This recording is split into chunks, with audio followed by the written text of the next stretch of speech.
ಎಲ್ಲರಿಗೂ ನಮಸ್ಕಾರ. ಮೊದಲನೇದಾಗಿ ತಮ್ಮೆಲ್ಲರಿಗೂ ಸ್ನೇಹಿತರ ದಿನಾಚರಣೆಯ ಶುಭಾಶಯಗಳು. ನೋಡಿ, ಇವತ್ತಿನ ಸಂಚಿಕೆ ವಿಷಯ ಏನು ಅಂತಂದ್ರೆ ಬಹಳ ಒಂದು ಉಪಯುಕ್ತವಾದಂತಹ ವಿಷಯ. ಅದು ಯಾವುದು ಅಂತಂದ್ರೆ ಕೋರ್ಟ್ ಕೇಸ್ಗಳು ಇತ್ಯರ್ಥವಾಗುವುದು ಹೇಗೆ ಅಂತ. ಹೇಗೆ ಇತ್ಯರ್ಥ ಆಗುತ್ತೆ ಗೊತ್ತಾ ಅನ್ನೋ ಪ್ರಶ್ನೆಯನ್ನ ನಾವು ಹಾಕೊಂಡಾಗ ಏನಿರ್ಬೋದು, ಹೇಗೆ ಇತ್ಯರ್ಥ ಆಗುತ್ತೆ ಕೋರ್ಟ್ ಕೇಸ್ಗಳು ಅನ್ನೋ ಜಿಜ್ಞಾಸೆ ನಮ್ಮನ್ನು ಮೂಡುತ್ತೆ. ಈ ನಿಟ್ಟಿನಲ್ಲಿ ನಾನು ತಮಗೆ ಮೊದಲನೇದಾಗಿ ಏನ್ ಹೇಳಲಿಕ್ಕೆ ಬಯಸ್ತೀನಿ ಅಂತಂದ್ರೆ, ನ್ಯಾಯಾಲಯಗಳ ಮುಖ್ಯ ಉದ್ದೇಶ ಏನಾಗಿರುತ್ತೆ ಅಂತಂದ್ರೆ ನ್ಯಾಯವನ್ನ ಒದಗಿಸಿಕೊಡುವಂಥದ್ದು, ನ್ಯಾಯವನ್ನ ವಿಲೇವಾರಿ ಮಾಡುವಂಥದ್ದು, ಡಿಸ್ಪೆನ್ಸೇಷನ್ ಆಫ್ ಜಸ್ಟಿಸ್ ಅಂತ ನಾವು ಅದನ್ನು ಕರಿತೀವಿ. ಕಾನೂನಿನ ಮುಖ್ಯ ಉದ್ದೇಶವು ಹಾಗೂ ನ್ಯಾಯಾಲಯ ಮುಖ್ಯ ಉದ್ದೇಶವು ಎರಡೂ ಒಂದೇನೆ. ಯಾವುದು ಅಂತಂದ್ರೆ ನ್ಯಾಯವನ್ನ ವಿಲೇವಾರಿ ಮಾಡುವುದು, to provide justice to the litigants ಅಂತ. ಯಾರು ಕೇಸಿನ ಪಕ್ಷಗಾರರು ಇರ್ತಾರಲ್ಲ, ಆ ಪಕ್ಷಗಾರರ ನಡುವೆ ಯಾವುದೋ ಒಂದು ಕಾಂಟ್ರವರ್ಸಿ ಇರುತ್ತಲ್ಲ, ಆ ಕಾಂಟ್ರವರ್ಸಿಯನ್ನ ಬಗೆಹರಿಸಿ ಯಾರಿಗೆ ಹಕ್ಕಿರುತ್ತೋ, ಯಾರು ಬಾಧಿತರಾಗಿರ್ತಾರೋ ಅಂತವರಿಗೆ ಒಂದು ನ್ಯಾಯವನ್ನ ಒದಗಿಸ್ಕೊಡುವಂಥದ್ದು ನ್ಯಾಯಾಲಯಗಳ ಪ್ರಮುಖ ಪಾತ್ರವಾಗಿರ್ತದೆ. ಈ ನಿಟ್ಟಿನಲ್ಲಿ ನಾವು ಅರ್ಥ ಮಾಡ್ಕೊಬೇಕಾಗಿರೋದು ಏನು ಅಂತಂದ್ರೆ, ನಾನಿಲ್ಲಿ ಹಕ್ಕುಗಳು ಅಂತ ಹೇಳ್ತಾ ಇದ್ದೀನಿ. ಹಕ್ಕುಗಳು ಅನ್ನೋ ನಿಟ್ಟಿನಲ್ಲಿ ನಾವು ಹಕ್ಕುಗಳನ್ನ ಎರಡು ರೀತಿಯಾಗಿ ವಿಂಗಡಿಸ್ಬೋದು, ಕ್ಲಾಸಿಫೈ ಮಾಡ್ಬೋದು. ಯಾವುದು ಸರ್ ಅಂತ ಕೇಳಿದ್ರೆ, one classification of right is moral right. The second classification of right is legal right ಅಂತ.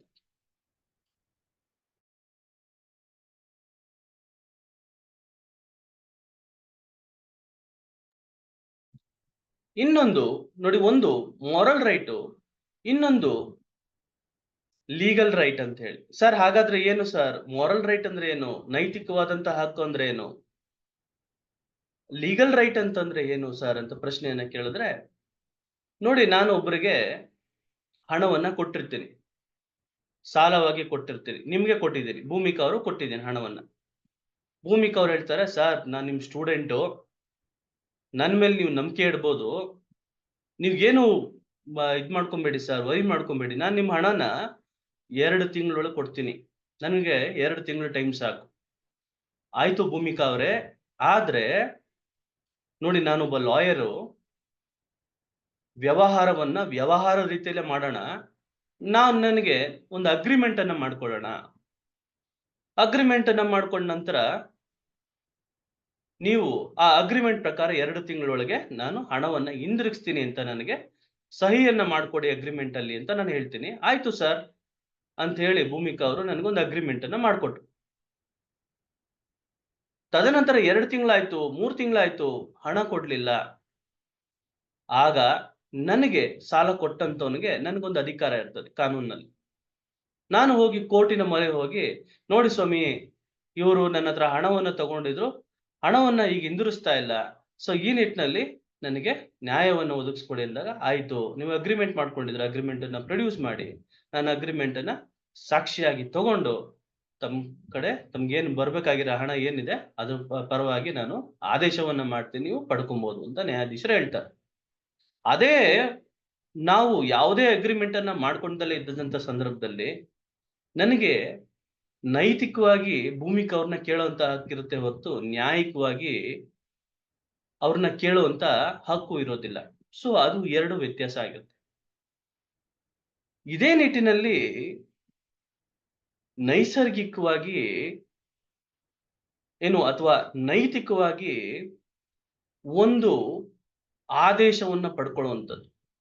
ನೈತಿಕವಾಗಿ ಒಂದು ನ್ಯಾಯವನ್ನ ಪಡ್ಕೊಳ್ಳುವಂಥದ್ದು. ಕಾನೂನಾತ್ಮಕವಾಗಿ ನ್ಯಾಯವನ್ನ ಪಡ್ಕೊಳ್ಳುವಂಥದ್ದು. ಈ ನಿಟ್ಟಿನಲ್ಲಿ ತಮ್ಗೆ ಒಂದು ಇಂಟ್ರೆಸ್ಟಿಂಗ್ ಕಥೆಯನ್ನ ಹೇಳ್ಬೇಕು ಅಂತ ಬಂದಿದ್ದೀನಿ. ನೋಡಿ, ಒಂದ್ ಊರಿನಲ್ಲಿ ನರಸಮ್ಮ ಅನ್ನ ಏನು ಹೆಂಗ್ಸು ಮಾರಯ್ಯ ಅನ್ನೋನ ಮದುವೆ ಮಾಡ್ಕೊತಾಳೆ. ಮಾರಯ್ಯ ಅದೇ ಊರಿನಲ್ಲಿ ಹುಟ್ಟಿ ಬೆಳೆದಿರುವಂತ ವ್ಯಕ್ತಿ. ಆದ್ರೆ ಮಾರಯ್ಯನಿಗೆ ಒಂದು ಕೆಟ್ಟ ಚಾಳಿ ಇರುತ್ತೆ. ಏನು ಚಾಳಿ ಅಂತಂತಂದ್ರೆ ಕದಿಯುವಂಥದ್ದು ಒಂದು ಚಾಳಿ ಅವನಿಗೆ. ಏನಾದ್ರೂ ಕದ್ಕೊಂಬರಂತು. ಮನೇಲಿ ಯಾರಾದ್ರೂ ಮನೆಗೆ ಊಟಕ್ಕೆ ಕರೆದ್ರೆ ಊಟಕ್ಕಂತ ಹೋಗೋದು, ಅವ್ರ ಮನೇಲಿ ಇರೋದು ಯಾವ್ದಾದ್ರು ಒಂದು ಸಾಮಾನು ತಗೊಂಡ್ಬಂದ್ಬಿಡೋದು. ಈ ರೀತಿಯಾದಂತ ಚಾಳಿಯನ್ನ ಬೆಳೆಸ್ಕೊಂಡಿರ್ತಾರೆ. ಚಾಳಿ ಬೆಳೆಸ್ಕೊಂಡಿದ್ರು ಆ ವ್ಯಕ್ತಿಗೆ ಏನಾಗಿರ್ತದೆ ಅಂತಂದ್ರೆ ಆಸ್ತಿ ಇರುತ್ತೆ. ಮನೆಯಲ್ಲಿ ಒಂದು ಜಮೀನ್ ಇರ್ತದೆ. ಮತ್ತೆ ಅನುಕೂಲವಾಗಿರ್ತಾರ ಅವ್ರು. ಅಂತ ಶ್ರೀಮಂತರಲ್ದಲೇ ಇದ್ರು ಸಹ ಒಂದು ಮಧ್ಯಮ ಕುಟುಂಬಕ್ಕೆ ಸೇರಿದಂತ ವ್ಯಕ್ತಿ ಆಗಿದ್ದು ಆ ಮಾರಯ್ಯ ಒಂದು ಒಂದು ಸ್ಥಿತಿಲಿ ಇರ್ತಾನೆ. ಕದಿಯೋಂಥದ್ದೇನು ಇರಲ್ಲ, ಅದೇ ಚಾಳಿ ಬೆಳೆಸ್ಕೊಂಡ್ಬಿಟ್ಟಿರ್ತಾನ ಅವ್ನು. ಈ ವಿಚಾರದಲ್ಲಿ ನರಸಮ್ಮನ ತಂದೆಯೇ ಯಾರೋ ಹೇಳ್ತಾರೆ, ಅವ್ನ್ಗೆ ಯಾಕ್ರಿ ಕೊಟ್ಟು ಮದ್ವೆ ಮಾಡ್ತಾ ಇದ್ದೀರಾ? ಅವನು ಊರಲ್ಲೆಲ್ಲ ಕಳ್ಳ ಕಳ್ಳ ಅಂತಾರೆ. ಕಳ್ಮಾರಯ್ಯ ಅಂತ ಕರೀತಾರ ಅವನ್ನ ಅಂತ ಹೇಳ್ತಾರೆ. ಸೊ ನರಸಮ್ಮನವ್ರ ತಂದೆಯವ್ರಿಗೆ ಒಂದು ಏನು ತೊಡಕಾಗಿರ್ತದೆ. ಯಾಕೆಂದ್ರೆ ಇವ್ರು ತೀರಾ ಬಡವರಾಗಿರ್ತಾರೆ. ಅಂತ ಸಂದರ್ಭದಲ್ಲಿ ಬಡವರಾಗಿರೋಂಥ ಸಂದರ್ಭದಲ್ಲಿ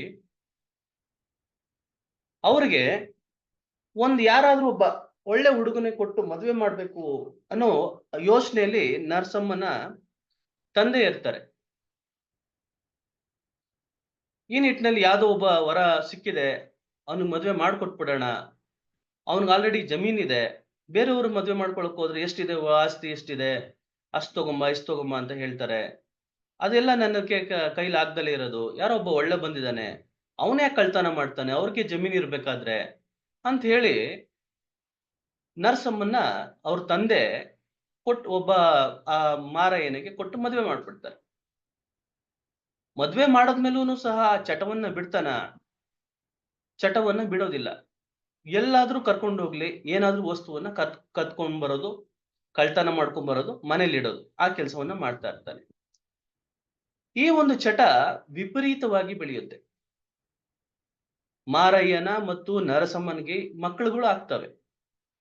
ಮಕ್ಕಳುಗಳಾದಂತ ಸಂದರ್ಭದಲ್ಲೂ ಮಾರಯ್ಯ ಪ್ರತಿ ದಿವಸ ಮನೆಯಲ್ಲಿ ಯಾವುದೋ ಒಂದು ಚೊಂಬು, ಯಾವುದೋ ಒಂದು ಲೋಟ, ಯಾರ್ದೋ ಮನೆ ಲೋಟ, ಯಾರ್ದೋ ಮನೆ ಚೊಂಬು, ಯಾರ್ದೋ ಮನೆ ಸ್ಪೂನು, ಯಾರ್ದೋ ಮನೆ ಬಟ್ಟೆಗಳು, ಕೆಲವು ಸಲಿ ಚಪ್ಪಲಿಗಳನ್ನು ಕತ್ಕೊಂಡು ಬರುವಂತದ್ದು ಆಗ್ಬಿಡುತ್ತೆ.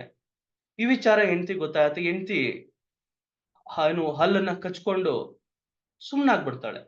ಮಕ್ಕಳಾಗಿರ್ತವೆ, ಮಕ್ಕಳನ್ನ ನೋಡ್ಕೊಳ್ಳೋದೇ ಆಗುತ್ತೆ. ಈ ನಿಟ್ಟಿನಲ್ಲಿ ಆ ಮಗು ಒಂದು ಪ್ರೆಗ್ನೆನ್ಸಿ ಟೈಮಲ್ಲೂ ಸಹ ಆ ನರ್ಸಮ್ಮ ತನ್ನ ತವ್ರ ಮನೆಗೆ ಹೋಗ್ತಾಳೆ.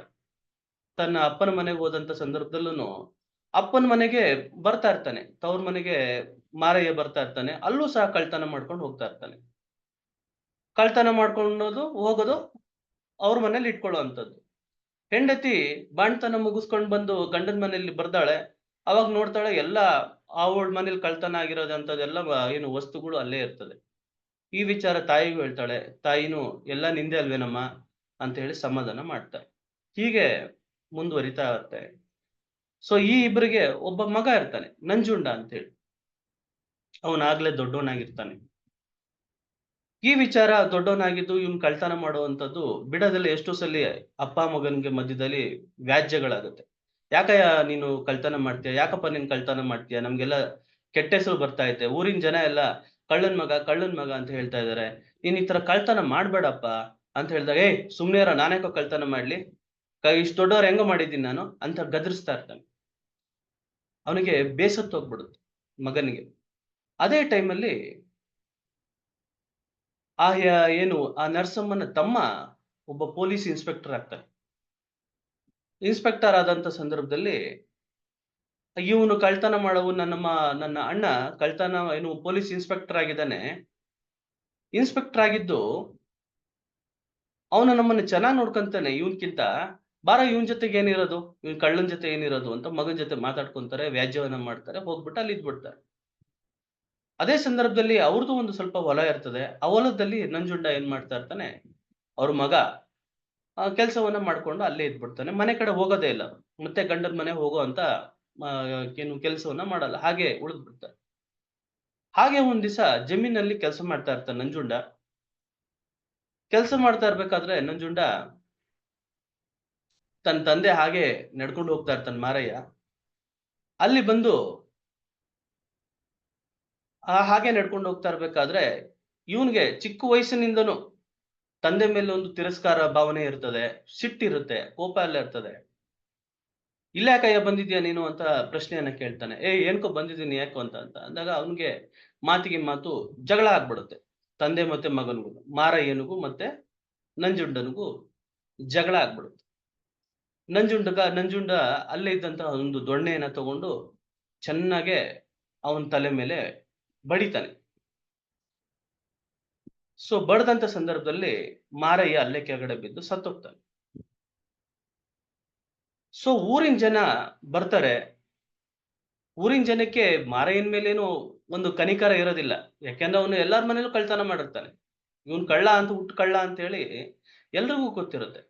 ಆದ್ರೆ ನಂಜುಂಡ ಬಹಳ ಚಿಕ್ಕ ವಯಸ್ಸಿನ ಒಬ್ಬ ವ್ಯಕ್ತಿಯಾಗಿದ್ದು, ಅವನು ಕೊಲೆ ಮಾಡ್ಬಿಟ್ಟು ಜೈಲ್ಗೆ ಹೋದ್ರೆ ಹೆಂಗ್ರಿ ಅಂತ ಆ ಊರಿನ ಮುಖಂಡರು ಎಲ್ಲ ಯೋಚನೆ ಮಾಡಿ, ನೋಡ್ರಿ ಪೊಲೀಸ್ನವ್ರು ಬಂದಂತ ಸಂದರ್ಭದಲ್ಲಿ ನೀವ್ ಯಾರು ಸಾಕ್ಷಿ ಹೇಳ್ಬಾರ್ದು.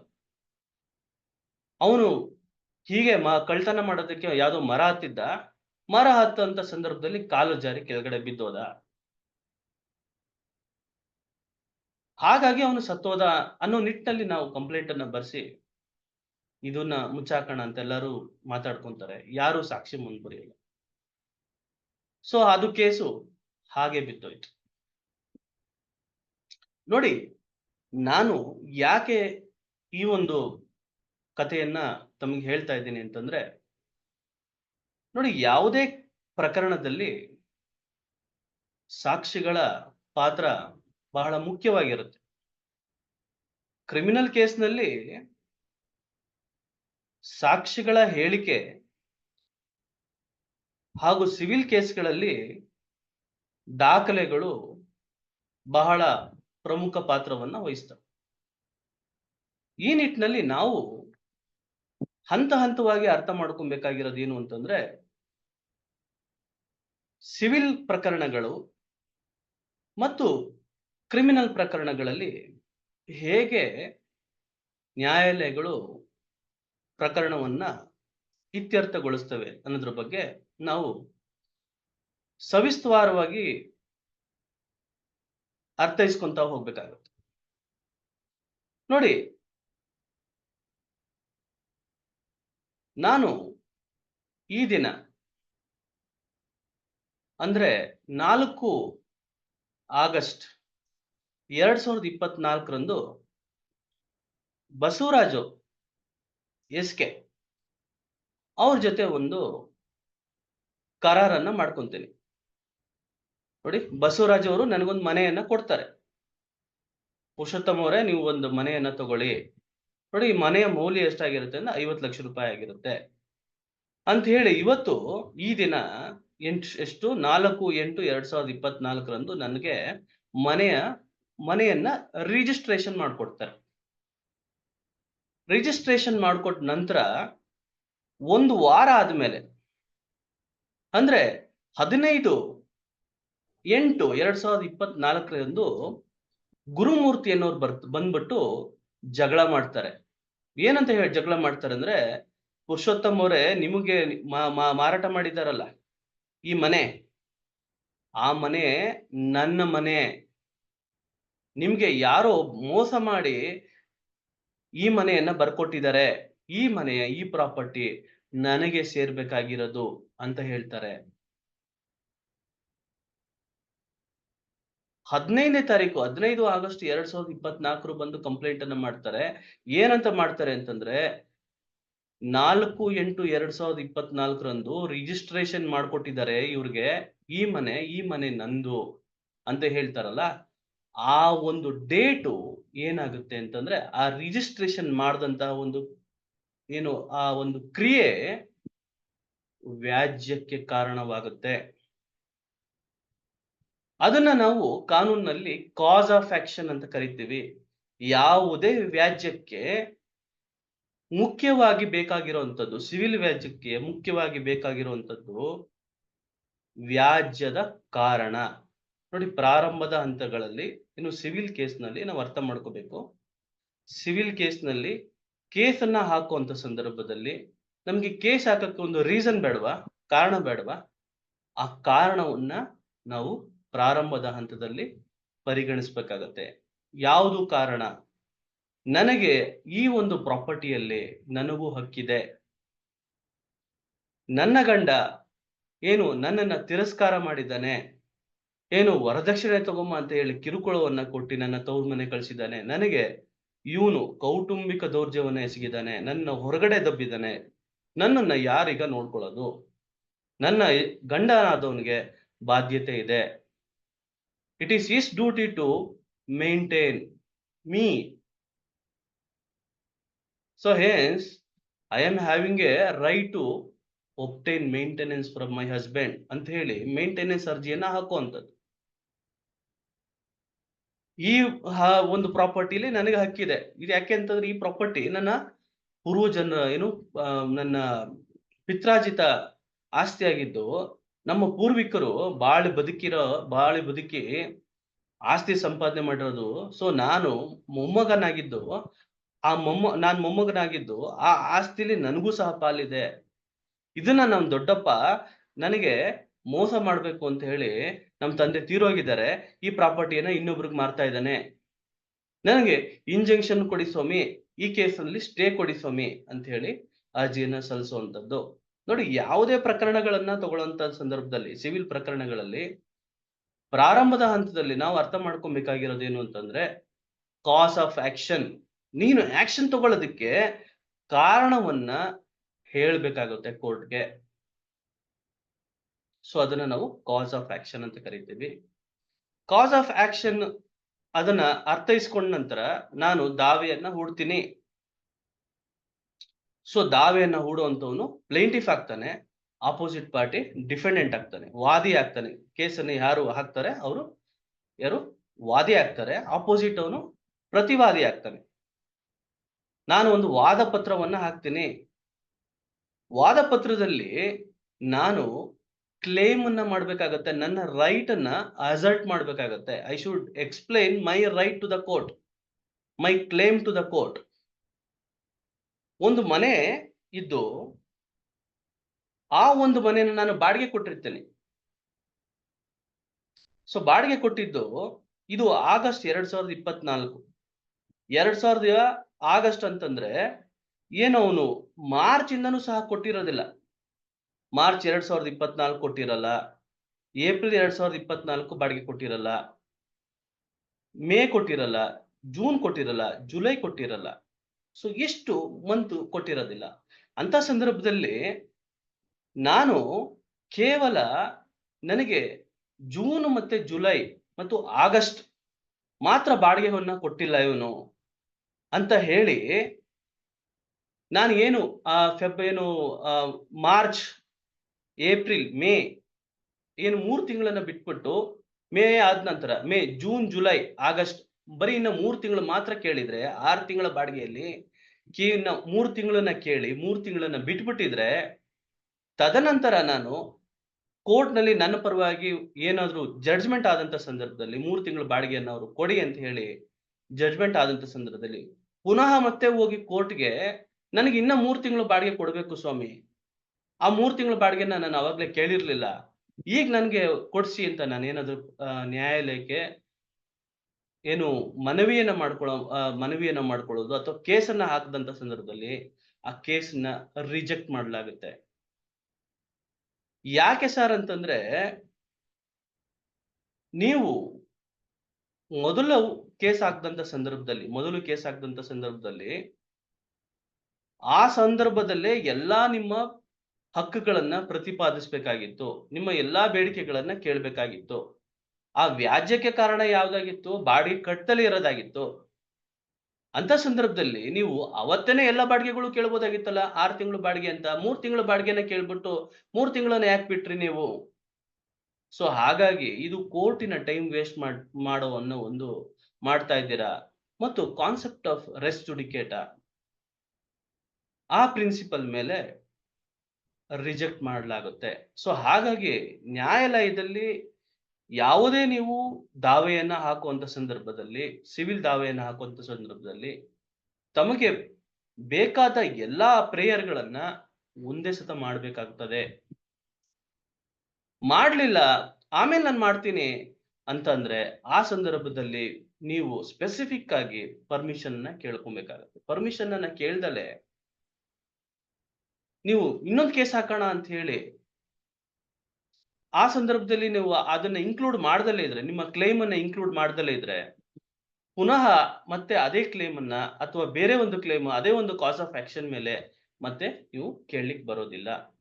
ಆ ಸಂದರ್ಭದಲ್ಲಿ ಕೋರ್ಟ್ ಅದನ್ನ ನಿಷೇಧಿಸುತ್ತೆ.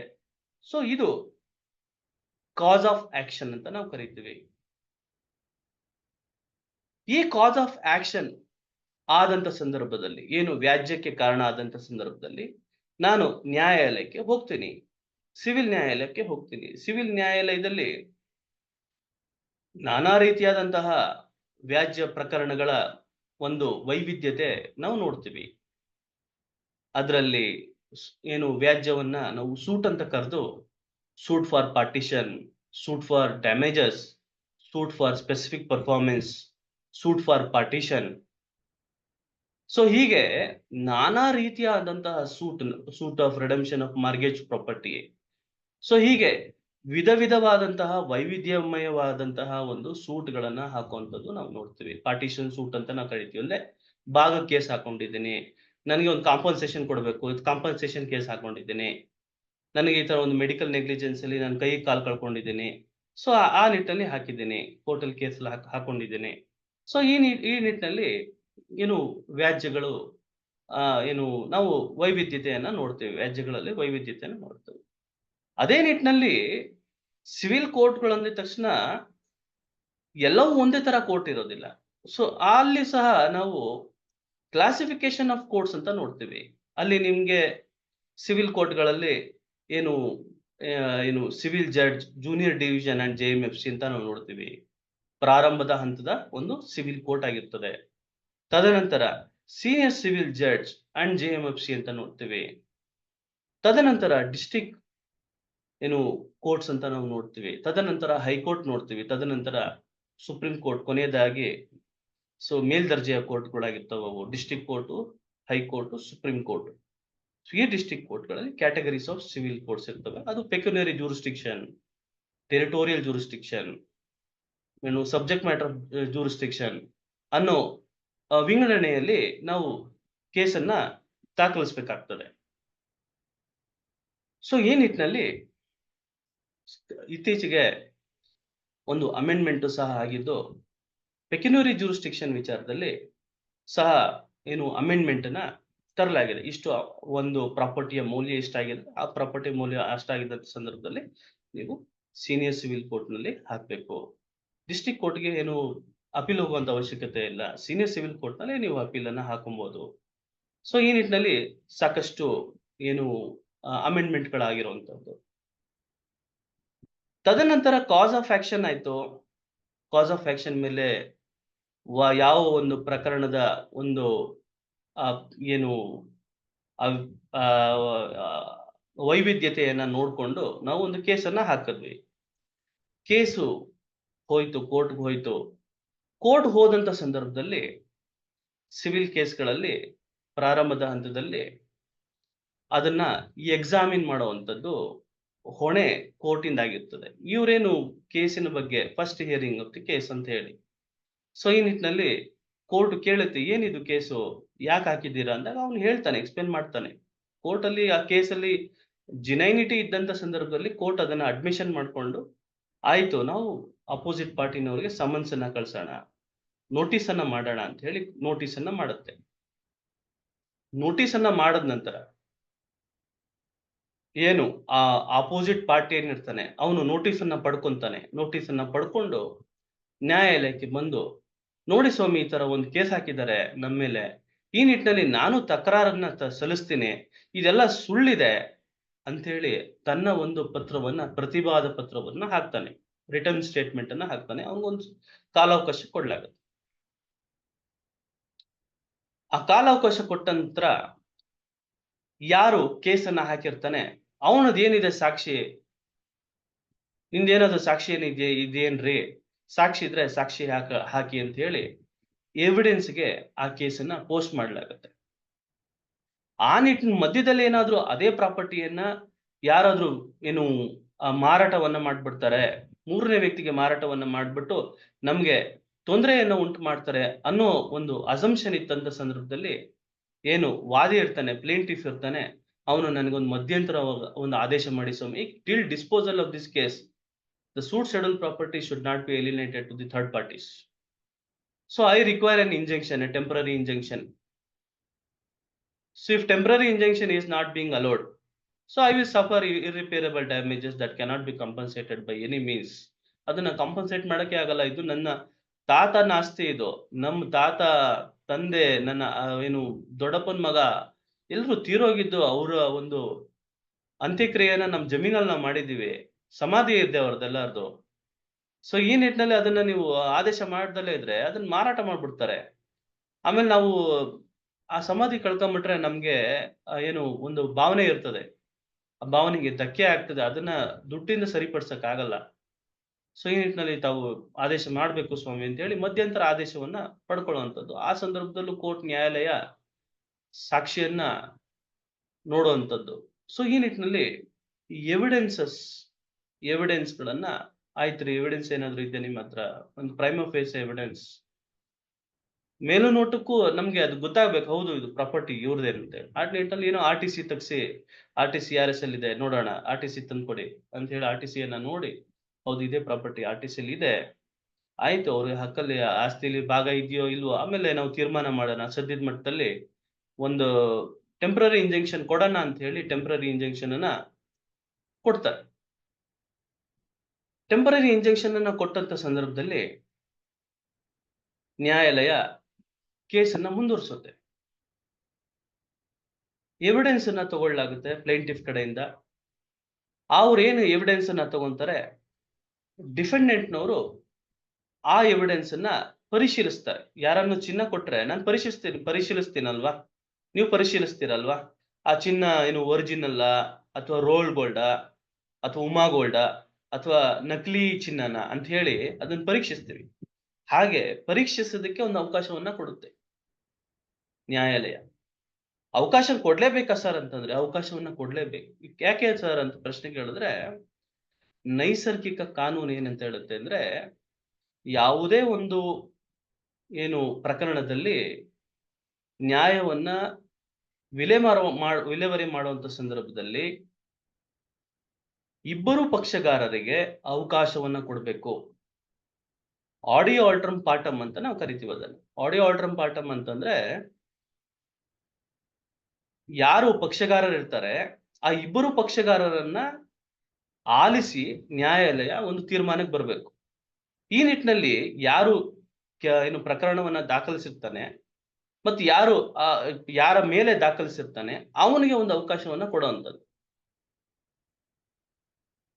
ಅವನಿಗೊಂದು ಅವಕಾಶವನ್ನ ಕೊಟ್ಟು ಅವನು ಬರ್ಲಿ, ಅವನು ಏನು ಹೇಳ್ತಾನೆ ಕೇಳ್ಕೊಂಡು ನಾನು ತೀರ್ಮಾನವನ್ನ ಕೈಗೊಳ್ಳುವಂಥದ್ದು. ಸೊ ಆ ಒಂದು ತತ್ವ ಏನು ಪ್ರಿನ್ಸಿಪಲ್ ಇದೆಲ್ಲ, ಅದು ಪ್ರಿನ್ಸಿಪಲ್ ಆಫ್ ನ್ಯಾಚುರಲ್ ಜಸ್ಟಿಸ್ ಅಂತ.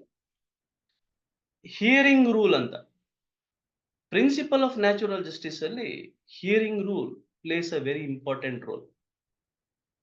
ನನಗೆ ಅವಕಾಶವನ್ನ ಕೊಡ್ಬೇಕು, ಮಾತಾಡೋ ಅವಕಾಶ ಕೊಡ್ಬೇಕು. ನನ್ನನ್ನು ಯಾಕೆ ಅರೆಸ್ಟ್ ಮಾಡ್ಕೊಂಡ್ ಬಂದ್ರಿ, ಆ ಕಾರಣವನ್ನ ಪೊಲೀಸ್ನವರು ಅರೆಸ್ಟ್ ಮಾಡದಂತಹ ವ್ಯಕ್ತಿ ಏನು ಅರೆಸ್ಟಿ ಅಂತ ಇರ್ತಾರೆ, ಆರೋಪಿ ಇರ್ತಾನೆ, ಅವನಿಗೆ ಹೇಳ್ಬೇಕು, ನೋಡಪ್ಪ ನಿನ್ ಮೇಲೆ ಈ ತರ ಒಂದು ಚಾರ್ಜಸ್ ಇದೆ, ನಿನ್ ಮೇಲೆ ಈ ತರ ಒಂದು ಕಂಪ್ಲೇಂಟ್ ಆಗಿದೆ, ಈ ತರ ಒಂದು ಸೆಕ್ಷನ್ಸ್ ನಾವು ಹಾಕಿದ್ದೀವಿ, ಆಯ್ತಾ, ನಿನ್ನ ಇಂಥವ್ರು ಒಂದು ಕಂಪ್ಲೇಂಟ್ ಅನ್ನ ನಿಮ್ ಮೇಲೆ ಕೊಟ್ಟಿದ್ದಾರೆ, ನೋಡಿ ಈ ಕಂಪ್ಲೇಂಟ್ ಬೇಸಿಸ್ ಮೇಲೆ ನಿನ್ನ ಅರೆಸ್ಟ್ ಮಾಡಿದ್ದೀವಿ, ಗ್ರೌಂಡ್ಸ್ ಆಫ್ ಅರೆಸ್ಟ್ ನ ತಿಳಿಸ್ಬೇಕಾಗ್ತದೆ. ಅದೇ ರೀತಿಯಲ್ಲಿ ಸಿವಿಲ್ ಕೇಸಲ್ಲೂ ಸಹ ಅವನಿಗೊಂದು ಅವಕಾಶವನ್ನ ಕೊಡ್ಬೇಕಾಗ್ತದೆ. ಅವನು ಆ ಪ್ಲೇಂಟಿಫ್ ಏನ್ ಎವಿಡೆನ್ಸ್ ಕೊಟ್ಟಿರ್ತಾನೆ, ಆ ಪ್ಲೇಂಟಿಫ್ ಎವಿಡೆನ್ಸ್ ಅನ್ನ ಅವನು ಪರಿಶೀಲಿಸಕ್ಕೆ, ಎಕ್ಸಾಮಿನ್ ಮಾಡ್ಲಿಕ್ಕೆ, ನೋಡಿ ಎಕ್ಸಾಮಿನೇಷನ್ ವಿಚಾರಣೆಯನ್ನ ಮಾಡ್ಲಿಕ್ಕೆ ಅವಕಾಶವನ್ನ ಕೊಡ್ತಾರೆ. ಅವನು ಬಂದು ಅವನ ವಕೀಲರ ಮುಖೇನ ಅದನ್ನ ಎಕ್ಸಾಮಿನೇಷನ್ ಮಾಡ್ತಾನೆ. ಎಕ್ಸಾಮಿನೇಷನ್ ಮಾಡಿದಂತ ಸಂದರ್ಭದಲ್ಲಿ ಕೆಲವು ಅಂಶಗಳು ಬೆಳಕಿಗೆ ಬರ್ತವೆ. ಏನೆಲ್ಲ ಬೆಳಕಿಗೆ ಬರ್ತವೆ ಅನ್ನೋದನ್ನ, ಏನು ಕಾಂಟ್ರಡಿಕ್ಷನ್ಸ್ ಇರ್ಬೋದು, ಒಮಿಷನ್ಸ್ ಇರ್ಬೋದು, ಎಕ್ಸಾಜರೇಷನ್ಸ್ ಇರ್ಬೋದು, ಅನಮೋಲಿಸ್ ಇರ್ಬೋದು. ಸೊ ಆ ರೀತಿಯಾದಂತ ಹೇಳಿಕೆಗಳು, ಇವ್ನು ಸುಳ್ಳು ಹೇಳ್ತಾರ ಅಂತ ಸಾಕ್ಷಿ ಇರುವಂತದ್ದು. ಸೊ ಹೀಗೆ ನಾನಾ ವಿಚಾರಗಳು ಪ್ರಕಟಗೊಳ್ತವೆ. ತದನಂತರ ಅಪೋಸಿಟ್ ಪಾರ್ಟಿ ಏನಿರ್ತಾನೆ, ಡಿಫೆಂಡೆಂಟ್ ಏನಿರ್ತಾನೆ, ಅವನಿಗೂ ಒಂದು ಅವಕಾಶವನ್ನ ಕೊಡ್ತಾರೆ, ನಿಂದೇನಾದ್ರೂ ಎವಿಡೆನ್ಸ್ ಇದ್ರೆ ಹಾಕ್ರಿ ಅಂತ ಹೇಳಿ. ಅವನು ಎವಿಡೆನ್ಸ್ ಅನ್ನ ಹಾಕ್ತಾನೆ. ಆ ಎವಿಡೆನ್ಸ್ ಅನ್ನ ಇವನು ಯಾರು ದಾವಾನ ಹಾಕಿರೋ ಅವನು ಪರಿಶೀಲನೆ ಮಾಡಕ್ಕೆ ಅವಕಾಶವನ್ನ ಕೊಡುವಂತದ್ದು. ನೋಡಿ, ಅವಕಾಶವನ್ನ ಕೊಡುವಂಥದ್ದು it is a principle of natural justice. ಅವಕಾಶ ಕೊಡ್ಬೇಕು, ಇಬ್ಬರು ಪಕ್ಷಗಾರರಿಗೂ ಅವಕಾಶ ಕೊಡ್ಬೇಕು, ಸಮಾನ ಅವಕಾಶವನ್ನ ಕೊಡ್ಬೇಕು. ಸೊ ಕೊಟ್ಟಂತ ಸಂದರ್ಭದಲ್ಲಿ ಅವನು ಪರಿಶೀಲನೆ ಮಾಡ್ತಾನೆ. ತದನಂತರ ಇಬ್ಬರು ಒಂದು ಅವಕಾಶವನ್ನ ಕೊಡ್ತಾರೆ. ಆ ಎವಿಡೆನ್ಸ್ ನಲ್ಲಿ ಏನು ಆ ಒಂದು ಹೇಳಿಕೆಗಳು, ಸಾಕ್ಷಿಗಳ ಹೇಳಿಕೆಗಳು ಏನಿರುತ್ತೆ, ಅದರಲ್ಲಿ ಯಾವ ಅಂಶಗಳು ಕಂಡುಬಂತು, ಯಾವ ನಿಜಾಂಶಗಳು ಕಂಡುಬಂತು, ಯಾವ ಸುಳ್ಳು ಅಂಶಗಳು ಕಂಡುಬಂತು, ಈ ನಿಟ್ಟಿನಲ್ಲಿ ಇಬ್ಬರಿಗೂ ಸಹ ಒಂದು ಅವಕಾಶವನ್ನ ಕೊಡ್ತಾರೆ. ಅವ್ರ ಪರವಾಗಿ ವಕೀಲರು ಆರ್ಗ್ಯುಮೆಂಟ್ ಅನ್ನ ಮಾಡ್ತಾರೆ. ಆರ್ಗ್ಯುಮೆಂಟ್ ಮಾಡಾದ್ಮೇಲೆ ಜಡ್ಜ್ಮೆಂಟ್ ಗೆ ಪೋಸ್ಟ್ ಅನ್ನ ಆಗ್ತದೆ, ಜಡ್ಜ್ಮೆಂಟ್ ಗೆ ಪೋಸ್ಟ್ ಆಗ್ತದೆ. ಪೋಸ್ಟ್ ಆದ ನಂತರ ಕೋರ್ಟ್ನವರು ಸಿವಿಲ್ ಕೇಸ್ಗಳಲ್ಲಿ ಜಡ್ಜ್ಮೆಂಟ್ ಅಂಡ್ ಡಿಕ್ರಿ ಅಂತ ಮಾಡ್ತಾರೆ. ಸೊ ಡಿಕ್ರಿ ಅಂತಂದ್ರೆ ಏನು ಸರ್ ಅಂತಂದ್ರೆ, decree is nothing but a right, ascertainment of right in a suit ಅಂತ ನಾವು ಕರಿತೀವಿ. Ascertainment of rights in the suit ಅಂತ ಕರಿತೀವಿ. ಆ determination of rights in the suit ಅಂತ ಅಂದ್ರೆ ಯಾರಿಗೆ ಹಕ್ಕಿದೆ, ಯಾರಿಗೆ ಹಕ್ಕಿಲ್ಲ ಅನ್ನೊಂದನ್ನ ವಿಚಾರವನ್ನ ತಿಳಿಸುವಂತ ಒಂದು ಪ್ರಕ್ರಿಯೆ, ಅದು ಡಿಕ್ರಿ ಅಂತ. Decree is a kind of an order which explains about the rights of the parties ಅಂತ ಇನ್ ದ ಸೂಟ್ ಅಂತ ಹೇಳಿ. Whereas in the judgment, so in a judgment also there is a determination of rights of the parties at the same time on what basis ಅಂತ, ಯಾವ basis ಮೇಲೆ ಅಂತ ಹೇಳಿ, for the following reasons ಅಂತ ಒಂದು reasons ಮುಖೇನ ಹೇಳಲಾಗುತ್ತೆ. ನಾನು ಈ ಒಂದು ಪ್ರಕರಣವನ್ನ ಈ ವ್ಯಕ್ತಿ ಪರವಾಗಿ ನಾನು ಆದೇಶವನ್ನ ಮಾಡಿದ್ದೀನಿ, ಯಾಕೆ ಅಂದ್ರೆ ಕಾರಣಗಳನ್ನ ಕೊಡ್ತಾ ಹೋಗುತ್ತೆ. ಅದನ್ನ ನಾವೇನಂತ ಕರಿತೀವಿ ಅಂದ್ರೆ ರೇಷಿಯೋ ಡಿಸಿಡೆಂಡಿ ಅಂತ ಕರಿತೀವಿ. ರೇಷಿಯೋ ಡೆಸಿಡೆಂಡಿ ಅಂತ ಕರಿತೀವಿ. ರೇಷಿಯೋ ಡಿಸೀಸಸ್ ಅಂತ ನಾವು ಕರಿತೀವಿ. ಅಂದ್ರೆ ರೀಸನ್ಸ್ ಫಾರ್ ಜಡ್ಜ್ಮೆಂಟ್ ಅಂತ. ಯಾವುದೇ ಪ್ರಕರಣಗಳಲ್ಲಿ, ಯಾವುದೇ ತೀರ್ಪುಗಳಲ್ಲಿ, ತೀರ್ಪು ನಾನ್ ನಿನ್ ಪರವಾಗಿ ತೀರ್ಪು ಕೊಡ್ತಾ ಇದ್ದೀನಿ ಅಥವಾ ನಾನು ನಿನ್ನ ವಿರುದ್ಧವಾಗಿ ನಾನು ತೀರ್ಪು ಕೊಡ್ತಾ ಇದ್ದೀನಿ ಅಂತಂದ್ರೆ ಯಾಕೆ ಕೊಡ್ತಾ ಇದ್ದೀನಿ ಅನ್ನೋ ಒಂದು ರೀಸನ್ಸ್ ಅನ್ನ ಪ್ರತಿಯೊಂದು ತೀರ್ಪಿನಲ್ಲೂ ಸಹ ನಾವು ನೋಡ್ತೀವಿ. ನಾನು ಯಾವುದೋ ಒಂದು ತೀರ್ಪಿನಲ್ಲಿ ಯಾವ ರೀಸನ್ಸು ಕೊಟ್ಟಿಲ್ಲ, ನನ್ನ ವಿರುದ್ಧವಾಗಿ ಮಾಡಿದ್ದಾರೆ ಆದೇಶ ಅಂತ ಅಂದಾಗ ಅದು ಏನಾಗ್ತದೆ ಅಂತಂದ್ರೆ ಇನ್ವ್ಯಾಲಿಡ್ ಜಡ್ಜ್ಮೆಂಟ್ ಆಗ್ತದೆ. So as per law it is invalid ಅಂತ, ಕಾನೂನಿನ ಪ್ರಕಾರ ಇಟ್ ಈಸ್ ಇನ್ವ್ಯಾಲಿಡ್ ಅಂತ. It is not a speaking order ಅಂತ. ಸ್ಪೀಕಿಂಗ್ ಆರ್ಡರ್ ಅಂತಂದ್ರೆ ಹೇಳುತ್ತದು, ದಿ ಜಡ್ಜ್ಮೆಂಟ್ ವಿಲ್ ಸ್ಪೀಕ್ಸ್. ಅದು ಹೇಳಲಿಲ್ಲ ಅಂತಂದ್ರೆ it is N invalid document ಅಂತ. ಯಾವುದೇ ಒಂದು ಜಡ್ಜ್ಮೆಂಟ್ ಅಲ್ಲಿ ಇಶ್ಯೂಸ್ ಏನಿದೆ, ಪಾಯಿಂಟ್ಸ್ ಫಾರ್ ಡಿಟರ್ಮಿನೇಷನ್, ಯಾವ ಪಾಯಿಂಟ್ಸ್ ಮೇಲೆ ಡಿಸ್ಕಷನ್ ಆಗಿದೆ ಕೇಸು, ಯಾವ ಒಂದು ರೀಸನ್ಸ್ ನಾನು ಈ ಬೇಸಿಸ್ ಮೇಲೆ ನಾನು ರೀಸನಿಂಗ್ ಮಾಡಿದ್ದೀನಿ, ಯಾವ ಒಂದು ಕಾನೂನಿನ ಪ್ರಕರಣಗಳ ಅಥವಾ ಕಾನೂನಿನ ಒಂದು ಪ್ರಿನ್ಸಿಪಲ್ ಅನ್ನ ಅಪ್ಲೈ ಮಾಡಿ ಈ ಕೇಸನ್ನ ಇತ್ಯರ್ಥಗೊಳಿಸಿದ್ದೀನಿ, ಪ್ರತಿಯೊಂದನ್ನು ಸಹ ಜಡ್ಜ್ಮೆಂಟ್ ನಲ್ಲಿ ಬರಿಬೇಕಾಗ್ತದೆ.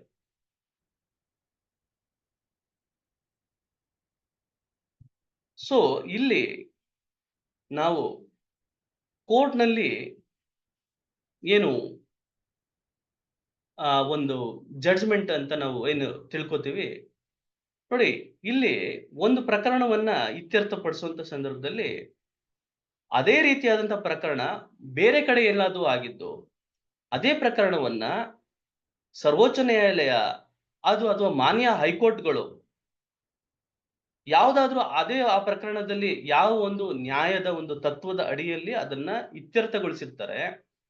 ಅಂತ ಸಂದರ್ಭದಲ್ಲಿ ನ್ಯಾಯಾಧೀಶನಾದಂತವನು ಅದೇ ರೀತಿಯಾದಂತಹ ಸಿಮಿಲರ್ ಪ್ರಕರಣವನ್ನ ಅದೇ ರೀತಿಯಲ್ಲಿ ಅಲ್ಲಿ ಹೇಳಿದಂತಹ ಒಂದು ನ್ಯಾಯಿಕ ತತ್ವಗಳನ್ನ, ಪ್ರಿನ್ಸಿಪಲ್ಸ್ ಆಫ್ ಲಾನ ಫಾಲೋ ಮಾಡಿಕೊಂಡು ಇದೇ ಇಲ್ಲಿ ಅವನೇನು ಒಂದು ಪ್ರಕರಣವನ್ನ ಇತ್ಯರ್ಥಪಡಿಸಬೇಕು, ಆ ಪ್ರಕರಣಕ್ಕೆ ಅದನ್ನ ಅಳವಡಿಸಿಕೋಬೇಕಾಗ್ತದೆ. ಅಳವಡಿಸಿಕೊಂಡು ಅದನ್ನ ಇತ್ಯರ್ಥವನ್ನ ಗೊಳಿಸಬೇಕಾಗ್ತದೆ. ಅವನ ಅಳವಡಿಸಿಕೊಳ್ಳಲಿಲ್ಲ ಅನ್ನೋ ಸಂದರ್ಭದಲ್ಲಿ ಅದೇನಾಗ್ತದೆ, ತಪ್ಪಾಗ್ತದೆ. ನೋಡಿ, ಇದನ್ನ ನಾವು ಏನಂತ ಕರಿತೀವಿ ಅಂತಂದ್ರೆ ಸ್ಟೇರ್ ಡಿಸೀಸಸ್ ಅಂತ ಕರಿತೀವಿ. ಸ್ಟೇರ್ ಡಿಸೀಸಸ್ ಅಂತ. ನ್ಯಾಯಾಲಯಗಳು ಆರ್ಡರ್ ಮಾಡಬೇಕಾದ್ರೆ ಪ್ರಕರಣಕ್ಕೆ ಸಂಬಂಧಪಟ್ಟಿದ್ದು ಮಾತಾಡುತ್ತೆ ಮತ್ತು ಕೆಲವೊಂದು ವಿಚಾರಗಳನ್ನ ಜಡ್ಜ್ಮೆಂಟ್ ತರೋದಿಲ್ಲ, ಆದ್ರೆ ಹೇಳುತ್ತೆ. ಸರ್, ಅದನ್ನೇನಂತ ಕರೀತಾರೆ ಅಂತಂದ್ರೆ ಅದನ್ನ ಒಬಿಟರ್ ಡಿಕ್ಟಮ್ ಅಂತ ಕರೀತಾರೆ. ಒಬಿಟರ್ ಡಿಕ್ಟಮ್. ನ್ಯಾಯಾಲಯಗಳು ಎಷ್ಟೋ ಸಂದರ್ಭದಲ್ಲಿ ನೈತಿಕ ಮೌಲ್ಯವನ್ನ ಎತ್ತಿ ಹಿಡಿಯುವಂತ ಕೆಲಸಗಳನ್ನ ಮಾಡುತ್ತೆ. ಅಂತ ಸಂದರ್ಭ ಸಾಕಷ್ಟು ವಿಚಾರಗಳನ್ನ ಹೇಳುತ್ತೆ. ಆ ಎಲ್ಲಾ ವಿಚಾರಗಳು ಜಡ್ಜ್ಮೆಂಟ್ ಅಲ್ಲಿ ಅಳವಡಿಸುವಂತದ್ದಲ್ಲ. ಅಂತ ಸಂದರ್ಭದಲ್ಲಿ ಅದು ಒಬಿಟರ್ ಡಿಕ್ಟಮ್ ಆಗ್ತದೆ. ಯಾವ ಒಂದು ಉಲ್ಲೇಖವನ್ನ ಕೊಡ್ತಾರೆ ನೋಡಿ, ಇಂಥ ಒಂದು ಪ್ರಕರಣದಲ್ಲಿ, ಇಂಥ ಒಂದು ನ್ಯಾಯಾಲಯದಲ್ಲಿ, ಇಂಥ ಒಂದು ರಾಜ್ಯದಲ್ಲಿ ಇದೇ ರೀತಿಯಾದಂತ ಒಂದು ಕೇಸ್ ನಡೆದಿತ್ತು. ಆ ಕೇಸ್‌ನಲ್ಲಿ ಈ ರೀತಿಯಾಗಿ ಅದನ್ನ ಇತ್ಯರ್ಥವನ್ನಗೊಳಿಸಿದ್ರು. ಅದೇ ರೀತಿಯಾದಂತಹ ಪ್ರಕರಣ ಇದು ಆಗಿದ್ದು. ಈ ಪ್ರಕರಣದಲ್ಲೂ ಆ ಒಂದು ತತ್ವವನ್ನ ಅಳವಡಿಸಿ ನಾವು ಈ ರೀತಿಯಾದಂತಹ ಒಂದು ತೀರ್ಪನ್ನ ಕೊಡ್ತಾ ಇದ್ದೀವಿ ಅಂತ ಮೆನ್ಷನ್ ಮಾಡ್ತಾರೆ. ನಾನು ಇನ್ಫ್ಲುಯೆನ್ಸ್ ಮಾಡುವಂಥದ್ದು. ನ್ಯಾಯವಾದಿಗಳು ಸೈಟೇಷನ್ಸ್ ಅನ್ನ ಕೊಡ್ತಾರೆ. ನ್ಯಾಯವಾದಿಗಳು ಮೆಮೊ ಆಫ್ ಸೈಟೇಷನ್ಸ್ ಅನ್ನ ಕೊಡ್ತಾರೆ. ನೋಡಿ ಸ್ವಾಮಿ, ಇದೇ ತರ ಪ್ರಕರಣದಲ್ಲಿ ಸಿಮಿಲರ್ ಫ್ಯಾಕ್ಟ್ಸ್ ಇತ್ತು. ಆ ಒಂದು ನ್ಯಾಯಾಲಯ ನೋಡು, ಸರ್ವೋಚ್ಚ ನ್ಯಾಯಾಲಯ ಈ ರೀತಿಯಾದಂತಹ ಗೈಡ್ಲೈನ್ಸ್ ಅನ್ನ ಕೊಟ್ಟಿದೆ. ಈ ಗೈಡ್ಲೈನ್ಸ್ ನ ಆಧಾರದ ಮೇಲೆ ಈ ಪ್ರಕರಣವನ್ನು ಸಹ ತಾವು ವಿಲೇವಾರಿ ಮಾಡಬೇಕಾಗ್ತದೆ ಅಂತ ಹೇಳಿ ನ್ಯಾಯಾಲಯಕ್ಕೆ ತಿಳಿಸ್ತಾರೆ ನ್ಯಾಯವಾದಿಗಳು. ಆ ಸಂದರ್ಭದಲ್ಲಿ ಹೌದಾ ಅಂತ ಹೇಳಿ ಆ ಬೇಸಿಸ್ ಮೇಲೆ ಅದು ಕೋರ್ಟ್ ಪರಿಗಣಿಸುತ್ತೆ. ನೋಡಿ, ಅದನ್ನ ಅಪ್ರಿಸಿಯೇಷನ್ ಅಂತ ನಾವು ಕರಿತೀವಿ. ಅದನ್ನ ಅಪ್ರಿಸಿಯೇಟ್ ಮಾಡೋದು, ಪ್ರೆಸಿಡೆಂಟ್ಸ್. ಸೊ ಈ ನಿಟ್ಟಿನಲ್ಲಿ ಸರ್ವೋಚ್ಚ ನ್ಯಾಯಾಲಯ ಅಂದ್ರೆ ಸುಪ್ರೀಂ ಕೋರ್ಟ್ ಏನು ಆದೇಶಗಳನ್ನ ಮಾಡುತ್ತೆ, ಆ ಆದೇಶಗಳು ರಾಜ್ಯದ ರಾಷ್ಟ್ರದಲ್ಲಿರುವಂತ ಎಲ್ಲಾ ಕೋರ್ಟ್ಗಳು ಫಾಲೋ ಮಾಡ್ಬೇಕಾ ಸರ್ ಅಂತ? ಹೌದು, ಫಾಲೋ ಮಾಡ್ಬೇಕಾಗತ್ತೆ. So the decision made by honourable supreme court is binding upon all courts in the state. Whereas the decision made by the high courts, by the different high courts, anta sandarbhadalli the current state high court should follow the other state high court judgment anta prashnekana keladre, it is only a persuasive in nature. ಅಂದ್ರೆ ಅದನ್ನ ಗಣನೆಗೆ ತಗೊಬಹುದು, ಅದನ್ನ follow ಮಾಡಬೇಕು ಅಂತಿಲ್ಲ. ಆದ್ರೆ ಆ ರಾಜ್ಯದಲ್ಲಿ ಇರುವಂತಹ ಒಂದು ದೊಡ್ಡ ಮಟ್ಟದ ನ್ಯಾಯಾಲಯ ಉಚ್ಚ ನ್ಯಾಯಾಲಯ ಏನಿರುತ್ತೆ, ಆ ಉಚ್ಚ ನ್ಯಾಯಾಲಯ ಮಾಡಿದಂತ ಆದೇಶವನ್ನ ಡಿಸ್ಟ್ರಿಕ್ಟ್ ಜುಡಿಷಿಯರಿ ಫಾಲೋ ಮಾಡ್ಬೇಕಾ ಸರ್ ಅಂತ ಮಾಡ್ಬೇಕಾಗುತ್ತೆ. It is binding upon the lower judiciary. So ಇಲ್ಲಿ ಇದು ಸಿವಿಲ್ ಪ್ರಕರಣಗಳಲ್ಲಿ ನಾವು ನೋಡ್ತೀವಿ. ಕ್ರಿಮಿನಲ್ ಪ್ರಕರಣಗಳು ನೋಡಿ, ಇದು ಸ್ಟೇಜಸ್ ನಾವು ನೋಡ್ತೀವಿ. ಈ ಸ್ಟೇಜಸ್ ಗಳಲ್ಲಿ ನಾವು ಸಿವಿಲ್ ಪ್ರಕರಣಗಳಲ್ಲಿ ಸುಮಾರು 18 ಸ್ಟೇಜಸ್ ಅನ್ನ ನಾವು ನೋಡ್ಬೇಕಾಗ್ತದೆ. 18 ಸ್ಟೇಜಸ್. ಈಗ ನಾನು ಯಾವುದೋ ಒಂದು ಅಡಿಗೆಯನ್ನ ಮಾಡ್ಬೇಕಾದ್ರೆ ಸ್ಟೇಜ್ ಬೈ ಸ್ಟೇಜ್ ಹೋಗ್ಬೇಕಾಗ್ತದೆ. ಯಾವುದೋ ಒಂದು ವೆಜಿಟೇಬಲ್ ಪುಲಾವ್ ಅನ್ನ ಮಾಡ್ಬೇಕಾದ್ರೆ, ವೆಜಿಟೇಬಲ್ ಬಿರಿಯಾನಿ ಮಾಡ್ಬೇಕಾದ್ರೆ, ಸೊ ಅದಕ್ಕೆ ಆದಂತಹ ಒಂದು ಪ್ರಕ್ರಿಯೆಯನ್ನ ನಾವು ನೋಡ್ತೀವಿ. ನೋಡಿ, ಪ್ರಕ್ರಿಯೆಯನ್ನ ನೋಡ್ತೀವಿ. ಆ ಪ್ರಕ್ರಿಯೆ ಮುಖೇನನೇ ನಾನು ಅದನ್ನ ಅಡಿಗೆ ಮಾಡ್ಬೇಕು. ಮೊದಲು ಅಕ್ಕಿಯನ್ನ ಇಟ್ಕೊಬೇಕಾಗ್ತದೆ, ಅಕ್ಕಿಗೆ ನೀರನ್ನ ಹಾಕ್ಬೇಕಾಗತ್ತೆ. ಸೊ ಅದಕ್ಕಿಂತ ಮುಂಚೆ ಒಗ್ಗರಣೆಯನ್ನ ಮಾಡ್ಕೊಳ್ಬೇಕಾಗ್ತದೆ. ಏನು ವೆಜಿಟೇಬಲ್ಸ್ ಅನ್ನೆಲ್ಲ ಹಚ್ಕೋಬೇಕಾಗ್ತದೆ. ತದನಂತರ ವೆಜಿಟೇಬಲ್ಸ್ ಅನ್ನ ಏನು ಫ್ರೈ ಅನ್ನ ಮಾಡಿ, ತದನಂತರ ಅದಕ್ಕೆ ನೀರನ್ನ ಹಾಕಿ, ತದನಂತರ ಅದರೊಳಗೆ ಅಕ್ಕಿಯನ್ನ ಹಾಕಿ, ತದನಂತರ ಕುಕ್ಕರ್‌ನಲ್ಲಿ ಇಕ್ಕಿ ಬೇಯಿಸ್ಲಿಕ್ಕೆ ಅವಕಾಶವನ್ನ ಕೊಡಬೇಕಾಗ್ತದೆ. ಸೊ ಇದು ಸ್ಟೇಜಸ್. ಅದೇ ರೀತಿಯಲ್ಲಿ ನಾವು ನ್ಯಾಯವನ್ನ ಪಡ್ಕೊಳ್ಳೋ ನಿಟ್ಟಿನಲ್ಲಿ ಪರ್ಟಿಕ್ಯುಲರ್ ಆಗಿ ಏನು ಸಿವಿಲ್ ಪ್ರಕರಣಗಳಲ್ಲಿ ಹೇಗೆ ನಾವೊಂದು ಬೀಜವನ್ನ ಭೂಮಿಯಲ್ಲಿ ಹೂಳ್ತೀವಿ, ಭೂಮಿಯಲ್ಲಿ ಹೂಳಿದಂತ ಸಂದರ್ಭದಲ್ಲಿ ಆ ಆ ಬೀಜ ಮೊಳಕೆ ಒಡೆಯುತ್ತೆ. So it will subjected to the process of germination ಅಂತ. It is subjected to the process of germination ಅಂತ. ಆ ಬೀಜ ಮೊಳಕೆ ಒಡೆಯುತ್ತೆ, ಮೊಳಕೆ ಒಡೆದಿತ್ತು ಗಿಡ ಆಯ್ತು, ಗಿಡ ಆಗಿತ್ತು ಮರ ಆಯ್ತು, ಮರ ಆಯ್ತು, ಮರ ಆಗಿದ್ಮೇಲೆ ಹಣ್ಣು ಬಿಡ್ತು. ಆ ಹಣ್ಣು ಬಿಟ್ಟಿತ್ತು ನನ್ನ ಕೈಗೆ ಬರಲ್ಲ. ಸೊ ನಾನೇ ಕಲ್ಲು ಹೊಡಿಬೇಕು, ಹಣ್ಣನ್ನ ತಗೋಬೇಕಾಗ್ತದೆ.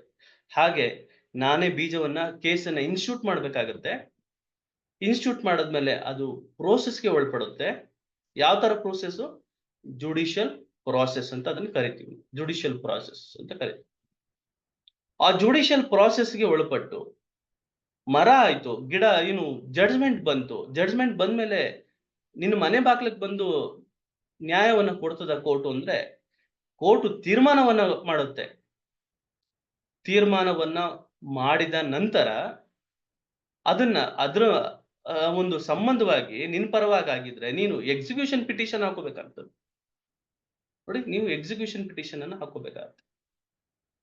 ಎಕ್ಸಿಕ್ಯೂಷನ್ ಪಿಟಿಷನ್ ಅನ್ನ ಹಾಕೊಂಡು ಅದನ್ನ ಎಕ್ಸಿಕ್ಯೂಟ್ ಮಾಡ್ಬೇಕು. ನೀವು ಏನು ಆದೇಶವನ್ನ ಮಾಡಿದ್ದೀರಿ ಸ್ವಾಮಿ, ಇದೇ ಕೋರ್ಟಲ್ಲಿ ಆಗಿದೆ, ಇದೇ ಕೋರ್ಟಲ್ಲಿ ನಾನು ಎಕ್ಸಿಕ್ಯೂಷನ್ ಪಿಟಿಷನ್ ಹಾಕೊಂಡಿದ್ದೀನಿ, ಇದನ್ನ ನೀವು ಎಕ್ಸಿಕ್ಯೂಟ್ ಮಾಡಿ, ನನಗೆ ಮನೆ ಕೊಡ್ಸಿ, ಆಸ್ತಿ ಕೊಡ್ಸಿ, ಕಂಪನ್ಸೇಷನ್ ಕೊಡ್ಸಿ ಅಂತ ಕೇಳ್ಕೋಬೇಕಾಗುತ್ತೆ. ಸೊ ಆಮೇಲೆ ನನಗೆ ಏನು ಅದರದ್ದು ಫ್ರೂಟ್ ಸಿಗ್ತದೆ, ನನಗೆ ಆ ಕೇಸ್‌ನಲ್ಲಿ ನ್ಯಾಯ ಸಿಗ್ತದೆ. ತದನಂತರ ಅಪೀಲ್‌ಗಳು ಹೋಗುವಂಥದ್ದು. ಸೊ ಹೀಗೆ ನಾವು ನೋಡ್ತಾ ಹೋದ್ರೆ ಸಿವಿಲ್ ಕೇಸ್‌ಗಳಲ್ಲಿ 18 ಸ್ಟೇಜಸ್‌ಗಳನ್ನ ನಾವು ನೋಡ್ತೀವಿ. 18 ಪ್ರೋಸೆಸ್‌ಗಳನ್ನ, ಜುಡಿಷಿಯಲ್ ಪ್ರಾಸೆಸ್ ಅನ್ನ ನಾವು ನೋಡ್ತೀವಿ. ಸೊ ಇಲ್ಲಿ judicial process and non judicial process ಅನ್ನೋ 2 ಪಂಗಡಗಳನ್ನ ನಾವು ನೋಡ್ತೀವಿ. ಏನ್ ಸರ್ ಇದು ಜುಡಿಷಿಯಲ್ ಪ್ರಾಸೆಸ್? ಏನಿದು ನಾನ್ ಜುಡಿಷಿಯಲ್ ಪ್ರಾಸೆಸ್ ಅಂತ ಕೇಳಿದ್ರೆ, ನೋಡಿ, ಪೊಲೀಸ್ನವರು ಇನ್ವೆಸ್ಟಿಗೇಷನ್ ಮಾಡುವಂತ ಸಂದರ್ಭದಲ್ಲಿ ಸಾಕ್ಷಿಗಳನ್ನ ಯಾರು ಐ ವಿಟ್ನೆಸ್ ಇರ್ತಾರೆ, ಅಥವಾ ಐ ವಿಟ್ನೆಸ್ ಅಥವಾ ಆಕ್ಯುಲರ್ ವಿಟ್ನೆಸ್ ಅಂತ ನಾವು ಕರಿತೀವಿ.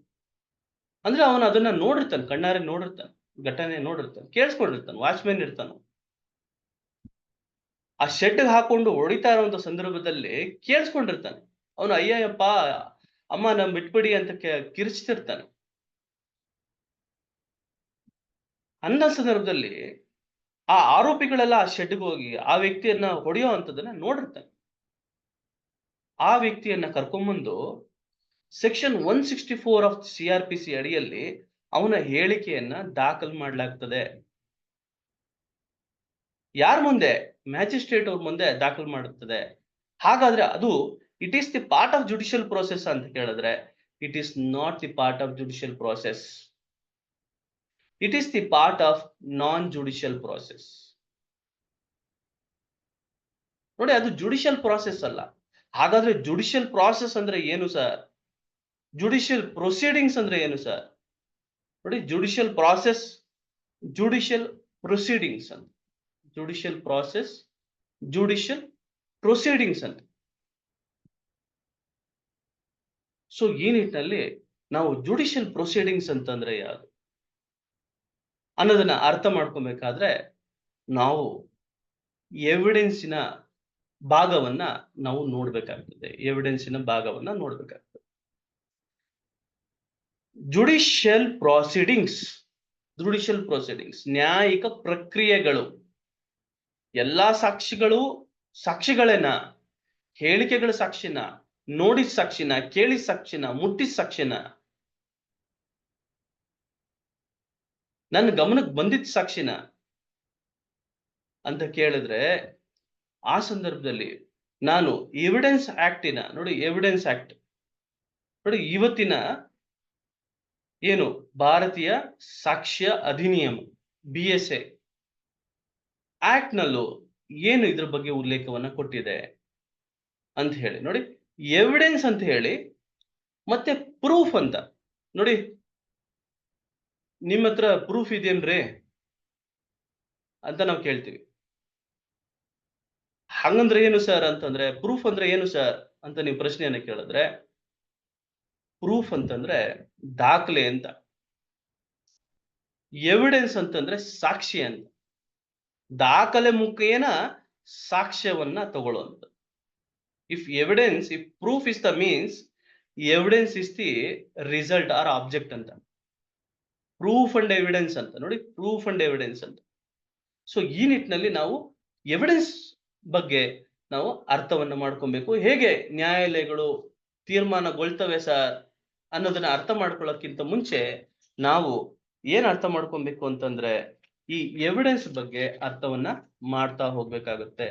ನೋಡಿ, ಎವಿಡೆನ್ಸ್ ಅಂದ್ರೆ ಏನು ಸರ್ ಅಂತ ನೀವು ಪ್ರಶ್ನೆಯನ್ನ ಕೇಳಿದ್ರೆ ನೋಡಿ, every proceedings in the course of which evidence is may be legally taken on oath ಅಂತ.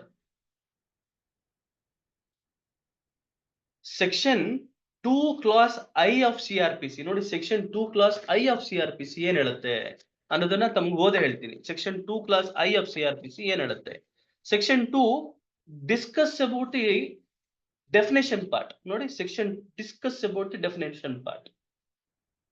ಡೆಫಿನೇಷನ್ಸ್ ಗಳಲ್ಲಿ ಸೆಕ್ಷನ್ 2 ಕ್ಲಾಸ್ ಐ ಏನ್ ಹೇಳುತ್ತೆ ಅಂದ್ರೆ, ಜುಡಿಷಿಯಲ್ ಪ್ರೊಸೀಡಿಂಗ್ ಅಂದ್ರೆ ಏನು ಅಂತ ಹೇಳುತ್ತೆ ನೋಡಿ. ಜುಡಿಷಿಯಲ್ ಪ್ರೊಸೀಡಿಂಗ್ ಅಂದ್ರೆ it includes any proceeding in the course of which evidence is or may be legally taken on oath ಅಂತ. ಎಲ್ಲಾನು ಎವಿಡೆನ್ಸ್ ಆಗಲ್ರಿ. ಯಾವ್ದು ಎವಿಡೆನ್ಸ್ ಆಗುತ್ತೆ ಗೊತ್ತಾ? ಯಾವುದು ಕೋರ್ಟು ಪರಿಗಣಿಸುತ್ತೆ, ಅಡ್ಮಿಟ್ ಮಾಡ್ಕೊಳ್ಳುತ್ತೆ ಆ ಹೇಳಿಕೆಗಳನ್ನ, ಅದು ಎವಿಡೆನ್ಸ್ ಆಗುತ್ತೆ. ಯಾವ್ದ್ರ ಮೇಲೆ? ಓತ್ ಮೇಲೆ ಪ್ರಮಾಣೀಕರಿಸಿ. ಕೋರ್ಟ್ ಹೋಗಿದ ತಕ್ಷಣ ಒಂದು ಕಟ್ಟಕಟ್ಟೆಯಲ್ಲಿ ನಿಲ್ಲಿಸ್ತಾರೆ. ಕಟ್ಟಕಟ್ಟೆಯಲ್ಲಿ ನಿಲ್ಲಿಸಿ ಓದ್ರಿ ಅದನ್ನ ಅಂತಾರೆ. Whatever the statements made by me is true, altogetherly true. ನಾನು ಹೇಳುವುದಿಲ್ಲ ಸತ್ಯ, ಸತ್ಯವನ್ನಲ್ಲದೆ ಬೇರೆ ಏನೂ ಹೇಳುವುದಿಲ್ಲ ಅಂತ ಹೇಳಿ ಅವನು ಹೇಳಿಕೆಗಳನ್ನ ಕೊಡ್ತಾನಲ್ಲ, ಪ್ರಮಾಣ ವಚನವನ್ನ ಸ್ವೀಕರಿಸಿ ಹೇಳ್ತಾರಲ್ಲ, ಆ ಸಂದರ್ಭದಲ್ಲಿ ಅದನ್ನ ಅಕ್ಸೆಪ್ಟ್ ಮಾಡುವಂತ ಸಂದರ್ಭದಲ್ಲಿ ಅದು ಏನಾಗುತ್ತೆ?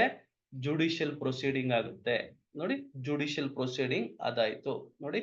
ಇದು ನಿಮ್ಮ ಹಳೆ CRPC ಅಲ್ಲಿ ಸೆಕ್ಷನ್ 2 ಕ್ಲಾಸ್ ಐ ಅಲ್ಲಿ ಇದೆ. ಹೊಸ ಒಂದು ಭಾರತೀಯ ಏನು ನಾಗರಿಕ ಸುರಕ್ಷಾ ಸಂಹಿತಾದಲ್ಲಿ ಸೆಕ್ಷನ್ 2 ಕ್ಲಾಸ್ ಎಂ ಅಲ್ಲಿ ಇದ್ರ ಉಲ್ಲೇಖ ಇದೆ, ಜುಡಿಷಿಯಲ್ ಪ್ರೊಸೀಡಿಂಗ್ಸ್ ಅಂದ್ರೆ ಏನು ಅಂತ ಹೇಳಿ. ಸೊ ಅದ್ರ ಬಗ್ಗೆ ತಮ್ಗೆ ಉಲ್ಲೇಖವನ್ನ ಕೊಡ್ತೀನಿ. ಯಾಕೆ ಅಂತಂದ್ರೆ, ಹೊಸ ಕಾನೂನು ನಾವು ತಿಳ್ಕೊಬೇಕು, ಯಾವ್ದು ಜುಡಿಷಿಯಲ್ ಪ್ರೊಸೀಡಿಂಗ್ಸ್ ಅಂತ ಹೇಳಿ ಅದನ್ನ ನಾವು ನೋಡ್ಬೇಕಾದ್ರೆ. ಸೊ ಅದ್ರಲ್ಲಿ ಏನ್ ಹೇಳುತ್ತೆ ನೋಡೋಣ ಆಯ್ತಾ. ಸೊ ಅದ್ರಲ್ಲಿ ಏನ್ ಹೇಳುತ್ತೆ ಅಂತಂದ್ರೆ, section 2 class M of the CRPC ನೋಡಿ. Section 2 class M of the CRPC ಅದ್ರಲ್ಲಿ ಏನ್ ಹೇಳುತ್ತೆ ಅಂತಂದ್ರೆ, ನೋಡಿ, ನಾನು ಜುಡಿಷಿಯಲ್ ಪ್ರೊಸೀಡಿಂಗ್ಸ್ ಅಂದ್ರೆ ಏನು ಸರ್ ಅಂತ ಪ್ರಶ್ನೆಯನ್ನ ಕೇಳಿದ್ರೆ ನೋಡಿ.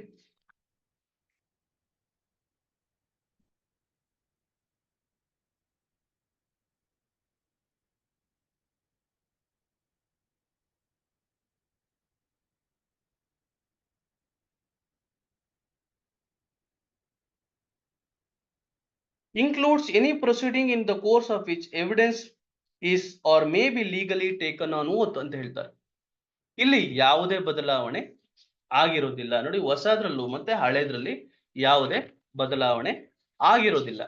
ಈ ಜುಡಿಷಿಯಲ್ ಪ್ರೊಸೀಡಿಂಗ್ಸ್ ಅಂತ ನಾವು ಅರ್ಥವನ್ನ ಮಾಡ್ಕೊಳ್ತಾ ಹೋದ್ರೆ, ನಾನು ಹೇಳಿದೆ ಜುಡಿಷಿಯಲ್ ಪ್ರೊಸೀಡಿಂಗ್ಸ್ ಅಲ್ಲಿ ನಾನ್ ಜುಡಿಷಿಯಲ್ ಪ್ರೊಸೀಡಿಂಗ್ಸ್ ಅಂದ್ರೆ ಏನು ಅಂತಂದ್ರೆ, ಇನ್ವೆಸ್ಟಿಗೇಷನ್ ವಿಚಾರದಲ್ಲಿ ಪೊಲೀಸ್ನವರು ಕರ್ಕೊಂಡೋಗಿ ಸಾಕ್ಷಿಗಳನ್ನ ಹೇಳಿಸಿ ರೆಕಾರ್ಡ್ ಮಾಡಿಸಿದ್ರೆ ಸ್ಟೇಟ್ಮೆಂಟ್, ಅಂತ ಸಂದರ್ಭದಲ್ಲಿ ಅದು ನಾನ್ ಜುಡಿಷಿಯಲ್ ಪ್ರೊಸೀಡಿಂಗ್ಸ್ ಆಗುತ್ತೆ.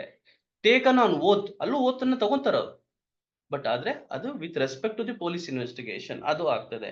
ಸೊ ಇಲ್ಲಿ ಎವಿಡೆನ್ಸ್ ಅನ್ನೋದನ್ನ ನಾವು ಅರ್ಥ ಮಾಡ್ಕೊಂತಾ ಹೋಗ್ಬೇಕಾಗತ್ತೆ. ಎವಿಡೆನ್ಸ್ ಅಂತಂದ್ರೆ ಅದು ನೋಡಿ evidence is that word which derives from the Latin term evidere ಅಂತ. ನೋಡಿ ಎವಿಡೇರ್ ಅಂತ, ಎವಿಡೇರ್ ಅಂತ ಅಂದ್ರೆ ಏನು ಅಂತಂದ್ರೆ ಕಾಣಿಸುವಂಥದ್ದು. ನಾನು ಮೊಬೈಲ್ಗೆ ನಾನು ಯಾರ್ದು ಪೆಟ್ರೋಲ್ ಬಂಕ್ಗೆ ಹೋಗಿ ನಾನು ಪೆಟ್ರೋಲ್ ಹಾಕ್ಸ್ಕೊಂತೀನಿ, ಹಾಕ್ಸ್ಕೊಂಡ ನಂತರ ಪೇಟಿಎಂನ ತೆಗೆದು ನೋಡಿ ಪೇಟಿಎಂ ಅಲ್ಲಿ ಪೇ ಮಾಡ್ತೀನಿ, ನಾನು ಕ್ಯೂ ಆರ್ ಕೋಡ್ ಅನ್ನ ಸ್ಕ್ಯಾನ್ ಮಾಡಿ ಪೇ ಮಾಡಿಬಿಟ್ಟು ನೋಡಿ ಸರ್ ಅಂತ ತೋರಿಸ್ತೀನಿ. So that is evidence. ನೋಡಿ, ಸೊ ದಟ್ ಈಸ್ ಎವಿಡೆನ್ಸ್. ಈ ಎವಿಡೆನ್ಸ್ ಅಲ್ಲಿ ಎಷ್ಟು ರೀತಿಯಾದಂತ ಎವಿಡೆನ್ಸ್ ಇದೆ ಸರ್ ಅಂತ ನೀವು ಪ್ರಶ್ನೆಯನ್ನ ಕೇಳಿದ್ರೆ, ನೋಡಿ ಎವಿಡೆನ್ಸ್ ಅಲ್ಲಿ ಎರಡು ರೀತಿಯಾದಂತ ಇದು. ಮೊದಲನೇದು ಒಂದು ಓರಲ್ ಎವಿಡೆನ್ಸ್ ಅಂತ ಕರಿತೀವಿ, ಎರಡನೇದು ಡಾಕ್ಯುಮೆಂಟರಿ ಎವಿಡೆನ್ಸ್. ಓರಲ್ ಎವಿಡೆನ್ಸ್ ಅಂದ್ರೆ ಏನು ಸರ್ ಅಂತ ಪ್ರಶ್ನೆಯನ್ನ ಕೇಳಿದ್ರೆ, ನೋಡಿ ಓರಲ್ ಎವಿಡೆನ್ಸ್ ಅಂದ್ರೆ ಮೌಖಿಕವಾಗಿ ಹೇಳುವಂಥದ್ದು, ಮೌಖಿಕವಾಗಿ ಹೇಳುವಂಥದ್ದು ಓರಲ್ ಎವಿಡೆನ್ಸ್. ಡಾಕ್ಯುಮೆಂಟ್ ಅಂದ್ರೆ ಡಾಕ್ಯುಮೆಂಟ್ ಅನ್ನ ಕೊಡುವಂಥದ್ದು. ಇಲ್ಲಿ ಸೆಕ್ಷನ್ 3 ಎವಿಡೆನ್ಸ್ ಬಗ್ಗೆ ಹೇಳುತ್ತೆ. ಎವಿಡೆನ್ಸ್ ಅಂದ್ರೆ ಏನು ಅಂತ ನಾವು ನೋಡೋಣ. ಎವಿಡೆನ್ಸ್ ಅಂದ್ರೆ ಕಾನೂನಾತ್ಮಕವಾಗಿ ಎವಿಡೆನ್ಸ್ ಅಂತಂದ್ರೆ ಏನಂತ ಉಲ್ಲೇಖ ಆಗಿದೆ. ನಾವು ಹಳೆ CRPC ಸೆಕ್ಷನ್ 3 ಅಲ್ಲಿ ಇದೆ, ಹೊಸ ಕಾನೂನಲ್ಲಿ ಸೆಕ್ಷನ್ 2 ಕ್ಲಾಸ್ ಇ ಅಲ್ಲಿ ಇದೆ. ಎವಿಡೆನ್ಸ್ ಅಂತಂದ್ರೆ ಏನು ಅಂತ ಹೇಳಿ ನೋಡಿ, ಸೆಕ್ಷನ್ 3 ಅಲ್ಲಿ ಎವಿಡೆನ್ಸ್ ಅಂತ ಇದೆ. ಸೆಕ್ಷನ್ 3 ಅಲ್ಲಿ ಎವಿಡೆನ್ಸ್ ಇದೆ. ನಾನು ತಮಗೆ ಓದ್ ಹೇಳ್ತೀನಿ ಅದನ್ನ. ಸೆಕ್ಷನ್ 3 ಅಲ್ಲಿ ಎವಿಡೆನ್ಸ್ ಅಂತಂದ್ರೆ ಏನು ಸರ್ ಅಂತ ಕೇಳಿದ್ರೆ, ನೋಡಿ ಸೆಕ್ಷನ್ 3 ಅಲ್ಲಿ ಎವಿಡೆನ್ಸ್ ಅಂತಂದ್ರೆ, evidence means and includes all statement which the court permits or requires to be made before it by witnesses in relation to matters of fact under inquiry ಅಂತ ಹೇಳ್ತಾರೆ. ನೋಡಿ, ಎಲ್ಲವೂ ಎವಿಡೆನ್ಸ್ ಆಗಲ್ಲ. ಯಾವ ಒಂದು ಹೇಳಿಕೆಗಳನ್ನ ನ್ಯಾಯಾಲಯವು ಪರ್ಮಿಟ್ ಮಾಡುತ್ತೆ, ನೋಡಿ ಪರ್ಮಿಷನ್ ಅಂಡ್ ರಿಕ್ವೈರ್ಸ್ ಅಂತ. ನೋಡಿ ಪರ್ಮಿಷನ್ ಅಂಡ್ ರಿಕ್ವೈರ್ಸ್ ಅಂತ ತುಂಬಾ ಇಂಪಾರ್ಟೆಂಟ್ ಪದ ಇದು. ಪರ್ಮಿಷನ್ ಅಂಡ್ ರಿಕ್ವೈರ್ಸ್, ಪರ್ಮಿಷನ್ ಬೇಕು ಮತ್ತು ಅದು ಎಸೆನ್ಷಿಯಲ್ ಎಲಿಮೆಂಟ್ ಆಗಿರ್ಬೇಕು. ನೋಡಿ ಪರ್ಮಿಷನ್ ಅಂಡ್ ರಿಕ್ವೈರ್ಸ್ ಅಂತ. ಯಾವುದೇ ಒಂದು ಪ್ರಶ್ನೆ, ನೋಡಿ ಪ್ರಶ್ನೆಗಳನ್ನ ಆಮೇಲೆ ನಾನು ತಮ್ಗೆ ಹೇಳ್ತೀನಿ. ಪ್ರಶ್ನೆಗಳಿದ್ರೆ ಮೊದಲು ನಾವು ಅರ್ಥ ಮಾಡ್ಕೊಳ್ಳೋಣ. ತರಗತಿಯ ಮಧ್ಯದಲ್ಲಿ ಪ್ರಶ್ನೆಗಳಿಗೆ ಉತ್ತರವನ್ನ ಕೊಡೋದಿಲ್ಲ. ತರಗತಿ ಆದ ನಂತರ ನಾನು ತಮ್ಗೆ ಪ್ರಶ್ನೆಗಳ ಉತ್ತರವನ್ನ ಕೊಡ್ತೀನಿ. ಓರಲ್ ಎವಿಡೆನ್ಸ್ ಅಲ್ಲಿ court permits and requires to be made by witness in relation to matters of fact under enquiry ಅಂತ ಹೇಳ್ತಾರೆ. ನೋಡಿ, permits or requires to be made before it by witnesses in relation to matters of fact under enquiry ಅಂತ. Fact includes anything, case material facts ಅಂತ ಕರಿತೀವಿ. ಅಂದ್ರೆ ಕೇಸ್ಗಳಲ್ಲಿ ಇರುವಂತಹ ಎಲ್ಲಾ ಅಂಶಗಳನ್ನ ನಾವು ಫ್ಯಾಕ್ಟ್ಸ್ ಅಂತ ಕರಿತೀವಿ. ಅದು ವಿಚಾರಣೆ ಹಂತದಲ್ಲಿ ಇದ್ದಂತ ಸಂದರ್ಭದಲ್ಲಿ ಕೋರ್ಟು ವಿಚಾರಣೆ ಮಾಡುವಂತ ಒಂದು ಲ್ಯಾಬ್ ಅದು. It is a kind of a lab, a social lab where the court will do an investigation, will do an inquiry. ನೋಡಿ ಲ್ಯಾಬ್ ಅಲ್ಲಿ ಇನ್ವೆಸ್ಟಿಗೇಷನ್ ನಡೀತಾ ಇದೆ. DNA ಪ್ರೊಫೈಲಿಂಗ್, ನೋಡಿ DNA ಪ್ರೊಫೈಲಿಂಗ್ ಅಂತ ನಾವು ಅದನ್ನ ಕರಿತೀವಿ. ಸ್ಕ್ರೀನಿಂಗ್ ಮಾಡ್ತಾ ಇರ್ತಾರೆ. ಸೊ ಅದೇ ರೀತಿಯಲ್ಲಿ ಸ್ಕ್ರೀನಿಂಗ್ ಮಾಡುವಂಥದ್ದು, ಸಾಕ್ಷಿಗಳನ್ನ ವಿಚಾರಣೆಗೊಳಪಡಿಸುವಂತ ಸಂದರ್ಭ. ನೋಡಿ ಫ್ಯಾಕ್ಟ್ಸ್ ಅಂಡರ್ ಎಂಕ್ವೈರಿ, ಆ ವಿಟ್ನೆಸ್ ಗಳನ್ನ ಆಯ್ತು ಅಂತ ಹೇಳಿ ಪರ್ಮಿಟ್ ಮಾಡಿ ಮತ್ತೆ ಅವ್ರ ಕಡೆಯಿಂದ ಅದನ್ನ ಅವಶ್ಯಕತೆ ಇದೆ ಅಂತ ಹೇಳಿ ರೆಕಾರ್ಡ್ ಮಾಡಿದ್ರೆ ಎಲ್ಲಾ ಸ್ಟೇಟ್ಮೆಂಟು, ಆವಾಗ ಅದು ಎವಿಡೆನ್ಸ್ ಆಗುತ್ತೆ. ನೋಡಿ, all documents including electronic records produce for the inspection of the court, such documents are called documentary evidence, the statements are called oral evidence ಅಂತ ಹೇಳಿ. ಒಂದು ಓರಲ್ ಎವಿಡೆನ್ಸ್ ಆಯ್ತು, ಇನ್ನೊಂದು ಡಾಕ್ಯುಮೆಂಟರಿ ಎವಿಡೆನ್ಸ್ ಆಯ್ತು. ಹಾಗಾದ್ರೆ ಹೊಸ ಕಾನೂನಲ್ಲಿ ಈ ಎವಿಡೆನ್ಸ್ ಬಗ್ಗೆ ಏನಾದ್ರು ಹೊಸದಾಗಿ ಏನಾದ್ರು ಸೇರಿಸಿದಾರ ಅಂತ ಪ್ರಶ್ನೆಯನ್ನ ಕೇಳಿದ್ರೆ, ನೋಡಿ ಹೊಸದಾಗಿ ಇಲ್ಲಿ ಈಗ ನಾವು ಎಲ್ಲವೂ ಟೆಕ್ನಾಲಜಿ ಡ್ರೈವನ್ ಏನು ವ್ಯಕ್ತಿಗಳಾದ್ರಿಂದ ನಮ್ಗೆ ಟೆಕ್ನಾಲಜಿ ಬೇಕೇ ಬೇಕು. ಸೊ ಇಲ್ಲಿ ಸೆಕ್ಷನ್ 2 ಕ್ಲಾಸ್ ಇ ಅಡಿಯಲ್ಲಿ, ಸೆಕ್ಷನ್ 2 ಕ್ಲಾಸ್ ಇ ಅಡಿಯಲ್ಲಿ ಭಾರತೀಯ ಸಾಕ್ಷ್ಯ ಅಧಿನಿಯಮದಲ್ಲಿ, ನೋಡಿ ಭಾರತೀಯ ಸಾಕ್ಷ್ಯ ಅಧಿನಿಯಮದಲ್ಲಿ ಇಲ್ಲಿ ವೈಡ್ ಆಗಿ ಇದನ್ನ ವಿಂಗಡಿಸಲಾಗಿದೆ, ವೈಡ್ ಆಗಿ ಹೇಳಲಾಗಿದೆ. ಯಾವುದು ಸರ್ ವೈಡ್ ಆಗಿ ಹೇಳಲಾಗಿದೆ ಅಂತಂದ್ರೆ, ನೋಡಿ ಇಲ್ಲಿ all documents including electronic or digital records produced for the inspection of the court ಅಂತ ಹೇಳ್ತಾರೆ. ನೋಡಿ produced for the inspection of the court, produced for the inspection of the court, and such documents are called electronic evidence. ನೋಡಿ For the inspection of the court, such documents are called documentary evidence. ನೋಡಿ, documentary evidence ಅಂತ ಹೇಳ್ತಾರೆ. So ಇಲ್ಲೂ ಸಹ ಅದೇ ರೀತಿಯಾದಂತಹ ಹೇಳ್ತಾರೆ. All documents including electronic or digital records. ನೋಡಿ, including electronic or digital records produced for the inspection of the court, and such document are called a documentary evidence ಅಂತ ಇಲ್ಲಿ ನಾವು ನೋಡ್ತೀವಿ. ಸೊ ಇದು ನಿಮ್ಮ ಎವಿಡೆನ್ಸಿನ ಉಲ್ಲೇಖ ಆಯ್ತು. ಎವಿಡೆನ್ಸ್ ಅಲ್ಲಿ ಎರಡು ರೀತಿಯಾದಂಥದ್ದು, ಒಂದು ಓರಲ್ ಎವಿಡೆನ್ಸ್ ಮತ್ತು ಡಾಕ್ಯುಮೆಂಟರಿ ಎವಿಡೆನ್ಸ್ ಆಯ್ತು. ನೋಡಿ, evidence application only in judicial proceedings. ನೋಡಿ, evidence applications only in judicial proceeding. ಯಾವುದೇ ಒಂದು ಎವಿಡೆನ್ಸ್ ಅನ್ನ ಒಂದು ಪ್ರಕರಣದಲ್ಲಿ ಎವಿಡೆನ್ಸ್ ಅನ್ನ ಕೊಡಬೇಕು, ಆ ನಿಟ್ಟಿನಲ್ಲಿ ಅದರದ್ದು ವಿಚಾರಣೆ ನಡಿಬೇಕು ಅಂದಾಗ ಅಪ್ಲಿಕೇಶನ್ ಹಾಕುವಂಥದ್ದು ಬಹಳ ಮುಖ್ಯ ಆಗ್ತದೆ. ಈಗ ನನಗೆ ಒಂದು ಚೆಕ್ ಬೌನ್ಸ್ ಕೇಸ್ನಲ್ಲಿ ಆ ಚೆಕ್ ಬೌನ್ಸ್ ಕೇಸ್ನಲ್ಲಿ ಹಾಕಿರುವಂತ ಸಿಗ್ನೇಚರು ನಂದಲ್ಲ. ನಾನು ಸಿಗ್ನೇಚರ್ ಹಾಕನ್ನ ಕೊಟ್ಟಿದ್ದೆ, ಆದ್ರೆ ಚೆಕ್ ಅಲ್ಲಿ ಬೇರೆ ಇದ್ದಂತಹ ಕಂಟೆಂಟ್ಸ್ ಏನಿತ್ತು, ಆ ವರ್ಡ್ಸ್ ಅಲ್ಲಿ ಬರ್ದಿದ್ದಂಥದ್ದು ಏನು 2 lakh rupees ಅಂತ ವರ್ಡ್ಸ್ ಅಲ್ಲಿ ಬರ್ದಿರುವಂತದ್ದು, ಮತ್ತೆ ಡಿಜಿಟ್ಸ್ ಅಲ್ಲಿ ನ್ಯೂಮರಲ್ಸ್ ಅಲ್ಲಿ ಬರ್ದಿರುವಂತ 2 lakh, ಅದು ನಂದಲ್ಲ. ನಾನು ಚೆಕ್ ಅನ್ನ ಸೈನ್ ಮಾಡ್ಕೊಟ್ಟಿದ್ದೆ, ಆದ್ರೆ ಒಳಗಡೆ ಇವನು 20,000ಕ್ಕೆ ಇನ್ನೊಂದು 0 ಸೇರಿಸಿ 2 ಲಕ್ಷ ಮಾಡಿದ್ದಾನೆ. ಸೊ ಹಾಗಾಗಿ ಇದು ಸುಳ್ಳು ಕೇಸು. ಸೊ ಅಂತ ಸಂದರ್ಭದಲ್ಲಿ ನಾನು ಕೊಡ್ಬೇಕಾಗಿದ್ದಿತ್ತು ಬರೀ 20,000 ರೂಪಾಯಿ, ಇವನು ಕೇಳ್ತಾ ಇರೋದು 2 ಲಕ್ಷ ರೂಪಾಯಿ. ಇದು ಅನ್ಯಾಯ. ಈ ನಿಟ್ಟಿನಲ್ಲಿ ಅದನ್ನ ಎಕ್ಸಾಮಿನ್ ಮಾಡ್ಬೇಕಾಗ್ತದೆ, ಫೋರೆನ್ಸಿಕ್ ಲ್ಯಾಬ್ ನಲ್ಲಿ ಎಕ್ಸಾಮಿನ್ ಮಾಡ್ಬೇಕಾಗ್ತದೆ. ಸೊ ಈ ನಿಟ್ಟಿನಲ್ಲಿ ಆ ಫೋರೆನ್ಸಿಕ್ ಲ್ಯಾಬ್ಗೆ ನನಗೆ ಕಳಿಸೋದಕ್ಕೆ ಅನುಮತಿ ಕೊಡಿ ಅಂತ ಹೇಳಿ ನಾನು ಅರ್ಜಿಯನ್ನ ಹಾಕೋಬೇಕಾಗ್ತದೆ. Section 65 of the evidence act ಅಲ್ಲಿ ನಾನು ಅರ್ಜಿಯನ್ನ ಹಾಕೊಂಡಿದ್ದಂತ ಸಂದರ್ಭದಲ್ಲಿ ಆ ಅರ್ಜಿಯನ್ನ ಕೋರ್ಟ್ನವರು ಪುರಸ್ಕಾರವನ್ನ ಮಾಡ್ತಾರೆ. ಅದ್ರ ಮೇಲೆ ಒಂದು ಆದೇಶವನ್ನು, ಆಯ್ತು ಸ್ಪೆಸಿಮನ್ ತಗೊಳ್ಳಿ. ಸೊ ಏನು ಅಲಾಂಗ್ ವಿತ್ ಅ ಸ್ಪೆಸಿಮನ್ ಏನು ಆ ಕ್ವಶನ್ ಡಾಕ್ಯುಮೆಂಟ್ ಏನಿದೆ, ಚೆಕ್ ಏನಿದೆ, ಆ ಚೆಕ್ ಅನ್ನ ನೀವು ಲ್ಯಾಬ್ಗೆ ಕಳಿಸಿ. ನೀವು ಯಾರನ್ನ ಅಪಾಯಿಂಟ್ ಮಾಡ್ಕೊಳ್ಳಿ, government authorised forensic lab, it is a government lab or private lab. So ಇಟ್ನಲ್ಲಿ ನೀವು ಅಪಾಯಿಂಟ್ ಮಾಡಿಕೊಂಡು ಅವ್ರಿಗೆ ನಿಮ್ಮ ಸಿಗ್ನೇಚರ್ ಅನ್ನ ಮಾಡಿ ಆ ಕ್ವಶನ್ ಡಾಕ್ಯುಮೆಂಟ್ ಅನ್ನು ಕಳಿಸಿ.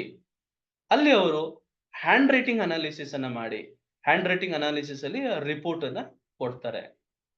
ಸೊ ಆ ನಿಟ್ಟಿನಲ್ಲಿ ಅವ್ರ ಕಡೆಯಿಂದ ಸಾಕ್ಷಿಗಳನ್ನ ನಾವು ಏನು ತಗೊಳ್ಳುವಂಥದ್ದು. ಸೊ ಇಲ್ಲಿ ನಾವೇನ್ ಮಾಡ್ತೀವಿ, ಕ್ರಿಮಿನಲ್ ಕೇಸ್ಗಳಲ್ಲಿ ಎವಿಡೆನ್ಸ್ ನ ಲೀಡ್ ಮಾಡೋ ಸಂದರ್ಭದಲ್ಲಿ ಸೊ ಆ ಎವಿಡೆನ್ಸಿನ ವಿಚಾರವಾಗಿ ಅರ್ಜಿಗಳನ್ನ ಹಾಕೊಳ್ಳುವಂಥದ್ದು ನಾವು ನೋಡ್ತೀವಿ. ಸಿವಿಲ್ ಕೇಸ್ಗಳಲ್ಲೂ ಒಂದು ಎವಿಡೆನ್ಸ್ ಅಫಿಡವಿಟ್ ಅನ್ನ ಹಾಕೊಳ್ಳುವಂಥದ್ದು ನಾವು ನೋಡ್ತೀವಿ.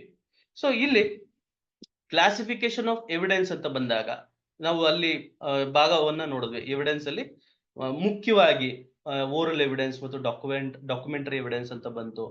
ಮತ್ತು ಏನು ಈ ಕ್ರಿಮಿನಲ್ ಪ್ರಕರಣಗಳಲ್ಲಿ ಏನು ಕೊಲೆ ಮತ್ತು ಕಳ್ಳತನ, ಡಕಾಯಿಟಿ, ಆ ರೀತಿ ಪ್ರಕರಣಗಳಲ್ಲಿ ನಾವು ಯಾವ ರೀತಿಯಾದಂತಹ ಒಂದು ಅಂಶಗಳನ್ನ ನ್ಯಾಯಾಲಯಗಳು ಪರಿಗಣಿಸುತ್ತೆ ಸರ್ ಅನ್ನೋ ನಿಟ್ಟಿನಲ್ಲಿ ನಾವು ಮೊದಲನೇ ಹಂತದಲ್ಲಿ ಅರ್ಥ ಮಾಡ್ಕೊಬೇಕು. ಯಾವುದೇ ಒಂದು ಕ್ರಿಮಿನಲ್ ಪ್ರಕರಣಗಳು ಶುರುವಾಗುವಂಥದ್ದು ಕಂಪ್ಲೇಂಟಿನ ಆಧಾರದ ಮೇಲೆ. ಸೊ ಈ ನಿಟ್ಟಿನಲ್ಲಿ ಕಂಪ್ಲೇಂಟ್ ಆಗ್ತದೆ. ಕಂಪ್ಲೇಂಟ್ ಆದ್ಮೇಲೆ ಆ ಕಂಪ್ಲೇಂಟ್ ಬೇಸಿಸ್ ಮೇಲೆ ಆ ಕಂಪ್ಲೇಂಟ್ ಅಲ್ಲಿ ಇಂಗ್ರೀಡಿಯೆಂಟ್ಸ್ ಇತ್ತು, ಕಾಗ್ನಿಸಬಲ್ ಕಂಟೆಂಟ್ ಇರುವಂತ ಇಂಗ್ರೀಡಿಯೆಂಟ್ಸ್ ಇದ್ದಂತ ಸಂದರ್ಭದಲ್ಲಿ ಅದನ್ನ FIR ಅನ್ನ ಮಾಡ್ತಾರೆ. FIR ಅನ್ನ ಮಾಡಿದ್ಮೇಲೆ ಇನ್ವೆಸ್ಟಿಗೇಷನ್ ಅನ್ನ ಮಾಡ್ತಾರೆ. ಇನ್ವೆಸ್ಟಿಗೇಷನ್ ಅಲ್ಲಿ ಸಾಕ್ಷಿಗಳ ಹೇಳಿಕೆಗಳನ್ನ ಕಲೆ ಹಾಕಿ ಒಂದು ಚಾರ್ಜ್ ಶೀಟ್ ಅನ್ನ ಮಾಡ್ತಾರೆ. ಆ ಚಾರ್ಜ್ ಶೀಟ್ ಅನ್ನ ಕೋರ್ಟ್ಗೆ ಪ್ರೊಡ್ಯೂಸ್ ಮಾಡ್ತಾರೆ.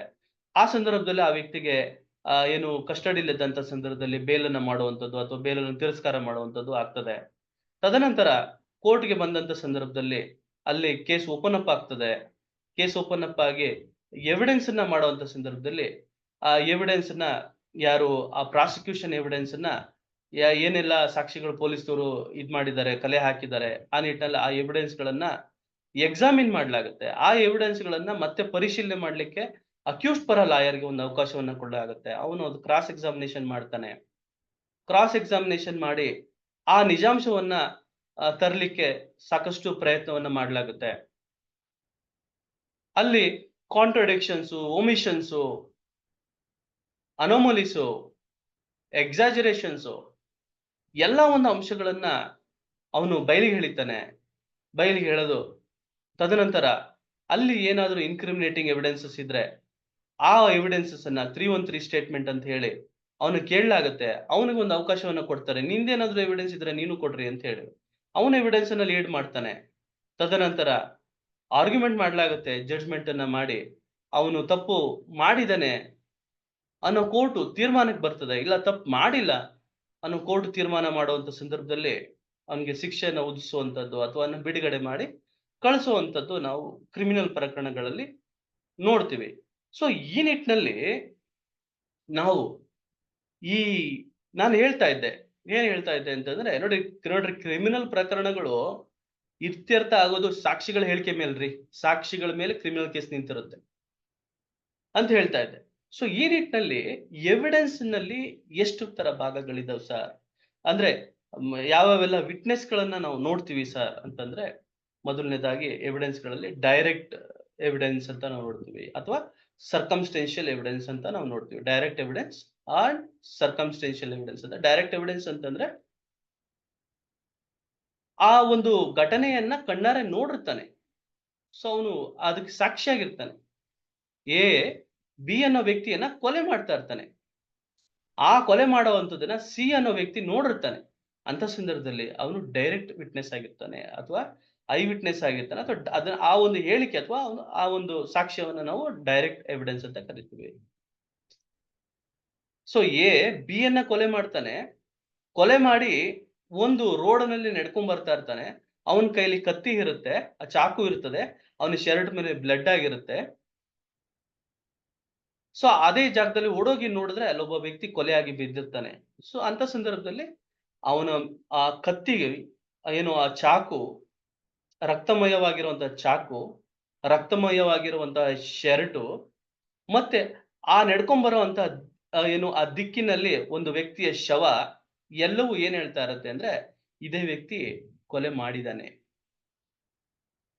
ಕೊಲೆ ಮಾಡಿ ಬರ್ತಾ ಇದ್ದಾನೆ. ನೋಡಿ, ಸರ್ಕಮ್ಸ್ಟೆನ್ಷಿಯಲ್ ಎವಿಡೆನ್ಸ್ ಅಂತ ಕರಿತೀವಿ ಅದನ್ನ. ಏನು ಸಾಂದರ್ಭಿಕ ಸಾಕ್ಷಿಗಳು ಅಂತ ನಾವು ಕರಿತೀವಿ. ಈ ದರ್ಶನ್ ಪ್ರಕರಣ ಏನಿದೆಯಲ್ಲ, ಈ ದರ್ಶನ್ ಪ್ರಕರಣ ಯಾವುದೋ ಒಂದು ಸುತ್ತುತ್ತೆ ಅಂತಂದ್ರೆ ಸರ್ಕಮ್ಸ್ಟೆನ್ಷಿಯಲ್ ಎವಿಡೆನ್ಸ್ ನ ಸುತ್ತುತ್ತೆ. ಯಾಕೆಂದ್ರೆ ನೋಡಿರೋಂಥವ್ರು ಯಾರು ಇಲ್ಲ. ಆದ್ರೆ ಸಾಂದರ್ಭಿಕ ಸಾಕ್ಷಿಗಳು ಪ್ರೂವ್ ಮಾಡ್ಬೇಕಾಗ್ತದೆ. ಸಾಂದರ್ಭಿಕ ಸಾಕ್ಷಿಗಳು ಈ ವ್ಯಕ್ತಿನೇ ಕೊಲೆ ಮಾಡಿತ್ತು, ಹೇಗೆ ನಾವು ಯೋಚನೆ ಮಾಡಿ ನೋಡಿದ್ರು ಈ ವ್ಯಕ್ತಿನೇ ಕೊಲೆ ಮಾಡಿರುವಂತದ್ದು ಅಂತ ಒಂದು ಕನ್ಕ್ಲೂಷನ್ಗೆ ಬರ್ಬೇಕಾಗ್ತದೆ. ಸೊ ಈ ನಿಟ್ಟಿನಲ್ಲಿ ಸರ್ಕಮ್ಸ್ಟೆನ್ಷಿಯಲ್ ಎವಿಡೆನ್ಸ್ ಅನ್ನೋದು ಒಂದು ಪ್ರಕಾರ, ಒಂದು ಎವಿಡೆನ್ಸ್ ಆಗಿರ್ತದೆ. ತದನಂತರ ರಿಯಲ್ ಎವಿಡೆನ್ಸ್ ಮತ್ತು ಪರ್ಸನಲ್ ಎವಿಡೆನ್ಸ್ ಅಂತ ನಾವು ಕರಿತೀವಿ. ಇಲ್ಲಿ ರಿಯಲ್ ಎವಿಡೆನ್ಸ್ ಅಂದ್ರೆ ಯಾವುದು ಸರ್ ಅಂತಂದ್ರೆ, ಆ ವ್ಯಕ್ತಿಯನ್ನ ಕೊಲೆ ಮಾಡಿದಂತ ಸಂದರ್ಭದಲ್ಲಿ ಆ ಚಾಕುವನ್ನ ಬಳಸಿರುವಂತದ್ದು. ಕೆಲವು ಸಲ ಏನ್ ಮಾಡ್ತಾರೆ, ಒಬ್ಬ ವ್ಯಕ್ತಿ ಅಸಹಾಯಕನಾಗಿದ್ದು ಕೊಲೆ ಮಾಡೋ ಸಂದರ್ಭದಲ್ಲಿ ಅವನಿಗೆ ತನ್ನ ಯಾವುದೇ ಒಂದು ಆಯುಧ ಸಿಕ್ಕಿರಲ್ಲ. ಅಂತ ಸಂದರ್ಭದಲ್ಲಿ ತನ್ನ ಹಲ್ಲನ್ನ ಆಯುಧವನ್ನಾಗಿ ಮಾಡಿಕೊಂಡು ಆ ವ್ಯಕ್ತಿಯನ್ನ ಆ ಗಂಟಲನ್ನ ಸೀಳುವಂಥದ್ದು, ಅದು ಗಂಟಲನ್ನ ಕಚ್ಚುವಂಥದ್ದು, ಬಾಯಲ್ಲಿ ಹಿಡಿದಿಡುವಂಥದ್ದು ಮಾಡ್ತಾನೆ. ಅಥವಾ ತನ್ನ ಉಗುರಿನಲ್ಲಿ ಆ ವ್ಯಕ್ತಿಯ ಹೃದಯವನ್ನ ಎಳಿತಾನೆ, ಮುಖವನ್ನ ಪರಚುತ್ತಾನೆ. ಅಂತ ಸಂದರ್ಭದಲ್ಲಿ ಉಗುರುಗಳು ಆಯುಧವಾಗಿ ಪರಿಣಮಿಸುತ್ತೆ. ಪಕ್ಕದಲ್ಲೇ ಬಿದ್ದಿದಂತಹ ಕಲ್ಲು ಆಯುಧವಾಗಿ ಪರಿಣಮಿಸುತ್ತೆ. ಕಲ್ಲು ತಗೊಂಡು ತಲೆಗೆ ಜಜ್ಜುತ್ತಾನೆ, ರಕ್ತಸ್ರಾವ ಆಗುತ್ತೆ, ಸತ್ತೋಗ್ತಾನೆ. ಅಂತ ಸಂದರ್ಭದಲ್ಲಿ ಆ ಮೆಟೀರಿಯಲ್ ಆಬ್ಜೆಕ್ಟ್ ಆಯ್ತಲ್ಲ, ಸೊ ಆ ಮೆಟೀರಿಯಲ್ ಆಬ್ಜೆಕ್ಟ್, ಆ ಕಲ್ಲಿತ್ತಲ್ಲ, ಆ ಚಾಕು ಇತ್ತಲ್ಲ, ಆ ದೊಣ್ಣೆ ಇತ್ತಲ್ಲ, ಅವೆಲ್ಲವೂ ಸಹ ಏನಾಯ್ತು, ರಿಯಲ್ ಎವಿಡೆನ್ಸ್ ಆಯ್ತು. ನೋಡಿ, ಆ ರಿಯಲ್ ಎವಿಡೆನ್ಸ್ ಅಂತ ಅದನ್ನ ನಾವು ಕರಿತೀವಿ. ಸೊ ಕೊಲೆ ಮಾಡಿದ್ಬಿಟ್ಟು ಪೊಲೀಸ್ ಸ್ಟೇಷನ್ಗೆ ಹೋಗಿ ಸರೆಂಡರ್ ಆಗೋದಿದೆಯಲ್ಲ, ಈ ಹೌದು ನಾನೇ ಕೊಲೆ ಮಾಡಿದ್ದು ಅಂತ ಹೇಳಿ ಕೊಲೆ ಮಾಡಿದಂತ ಸಂದರ್ಭದಲ್ಲಿ ಹೋಗಿ ಆ ಹೇಳಿಕೆಯನ್ನ ಕೊಟ್ಟು ನಾನೇ ಕೊಲೆ ಮಾಡುದು ಅಂತ ಹೇಳ್ತಾರಲ್ಲ, ಅದನ್ನ ನಾವು ಏನಂತ ಕರಿತೀವಿ ಅಂದ್ರೆ ಪರ್ಸನಲ್ ಎವಿಡೆನ್ಸ್ ಅಂತ ನಾವು ಕರಿತೀವಿ. ಒಂದು ಡೈರೆಕ್ಟ್ ಎವಿಡೆನ್ಸ್, ಒಂದು ಸರ್ಕಮ್ಸ್ಟೆನ್ಷಿಯಲ್ ಎವಿಡೆನ್ಸ್, ಇನ್ನೊಂದು ರಿಯಲ್ ಎವಿಡೆನ್ಸ್, ಪರ್ಸನಲ್ ಎವಿಡೆನ್ಸ್. ಇನ್ಯಾವ ರೀತಿಯಾದಂತಹ ಎವಿಡೆನ್ಸ್ ನಾವು ನೋಡ್ತೀವಿ ಸರ್ ಅಂದ್ರೆ ಒರಿಜಿನಲ್ ಎವಿಡೆನ್ಸ್ ಅಂಡ್ ಅನ್ಒರಿಜಿನಲ್ ಎವಿಡೆನ್ಸ್ ಅಂತ ಕರಿತೀವಿ. ಒರಿಜಿನಲ್ ಅಂತಂದ್ರೆ ಪ್ರೈಮರಿ ಎವಿಡೆನ್ಸ್, ಅನ್ಒರಿಜಿನಲ್ ಅಂತಂದ್ರೆ ಸೆಕೆಂಡರಿ ಎವಿಡೆನ್ಸ್ ಅಂತ ಹೇಳಿ. ಪ್ರೈಮರಿ ಎವಿಡೆನ್ಸ್ ಯಾವುದು? ನಾನು ಮನೆಯನ್ನ ಪರ್ಚೇಸ್ ಮಾಡಿದೆ, ನನ್ಗೆ ಇಂಥ ವ್ಯಕ್ತಿ ನನಗೆ ರಿಜಿಸ್ಟರ್ನ ಮಾಡ್ಕೊಟ್ರು, ಸಬ್ ರಿಜಿಸ್ಟರ್ ಆಫೀಸಿಗೆ ಬಂದು ಸಬ್ ರಿಜಿಸ್ಟರ್ ಆಫೀಸಲ್ಲಿ ರಿಜಿಸ್ಟರ್ನ ಮಾಡ್ಕೊಟ್ರು. ಸೊ ಈ ರಿಜಿಸ್ಟರ್ ಮಾಡ್ಕೊಟ್ಟಿದಂತಹ ಏನು ಅಬ್ಸಲ್ಯೂಟ್ ಸೇಲ್ ಡೀಡ್ ಏನಿರುತ್ತೆ, ಶುದ್ಧ ಕ್ರಯಪತ್ರ ಏನಿರುತ್ತೆ, ಅದು ನಿಮ್ಮ ಪ್ರೈಮರಿ ಎವಿಡೆನ್ಸ್ ಆಗುತ್ತೆ, ಮೂಲಭೂತವಾಗಿರುವಂತದ್ದು ಎವಿಡೆನ್ಸ್ ಆಗಿರುತ್ತೆ. ಅದು ಕಳೆದೋಯ್ತು, ಅದೇ ನಿಟ್ಟಿನಲ್ಲಿ ನಾನು ಯಾವುದೋ ಒಂದು ಜೆರಾಕ್ಸ್ ಮಾಡಿಸಿ ಅದನ್ನು ನೋಟ್ರಿ ಮಾಡಿಸಿಟ್ಟಿರ್ತೀನಿ, ಆ ಸಂದರ್ಭದಲ್ಲಿ ನನ್ನ ಹತ್ರ ಒರಿಜಿನಲ್ ಇರಲ್ಲ. ಅಂತ ಸಂದರ್ಭದಲ್ಲಿ ನನ್ನ ಹತ್ರ ಇರುವಂತಹ ನೋಟರೈಸ್ಡ್ ಕಾಪಿನ ಕೋರ್ಟ್ಗೆ ಕೊಡ್ತೀನಿ, ಸೆಕೆಂಡರಿ ಎವಿಡೆನ್ಸ್ ಆಯ್ತು. ಸೊ ಇದು ಪ್ರೈಮರಿ ಎವಿಡೆನ್ಸ್, ಸೆಕೆಂಡರಿ ಎವಿಡೆನ್ಸ್ ಆಯ್ತು. ಇನ್ಯಾವ ರೀತಿ ಎವಿಡೆನ್ಸ್ ಇದೆ ಸರ್? ಪಾಸಿಟಿವ್ ಎವಿಡೆನ್ಸ್ ಮತ್ತು ನೆಗೆಟಿವ್ ಎವಿಡೆನ್ಸ್ ಅಂತ ಇದೆ. ಪಾಸಿಟಿವ್ ಎವಿಡೆನ್ಸ್ ಕೋರ್ಟಿನ ಸಮಜಾಯಿಸುತ್ತೆ, ಹೌದು post mortem reveals the fact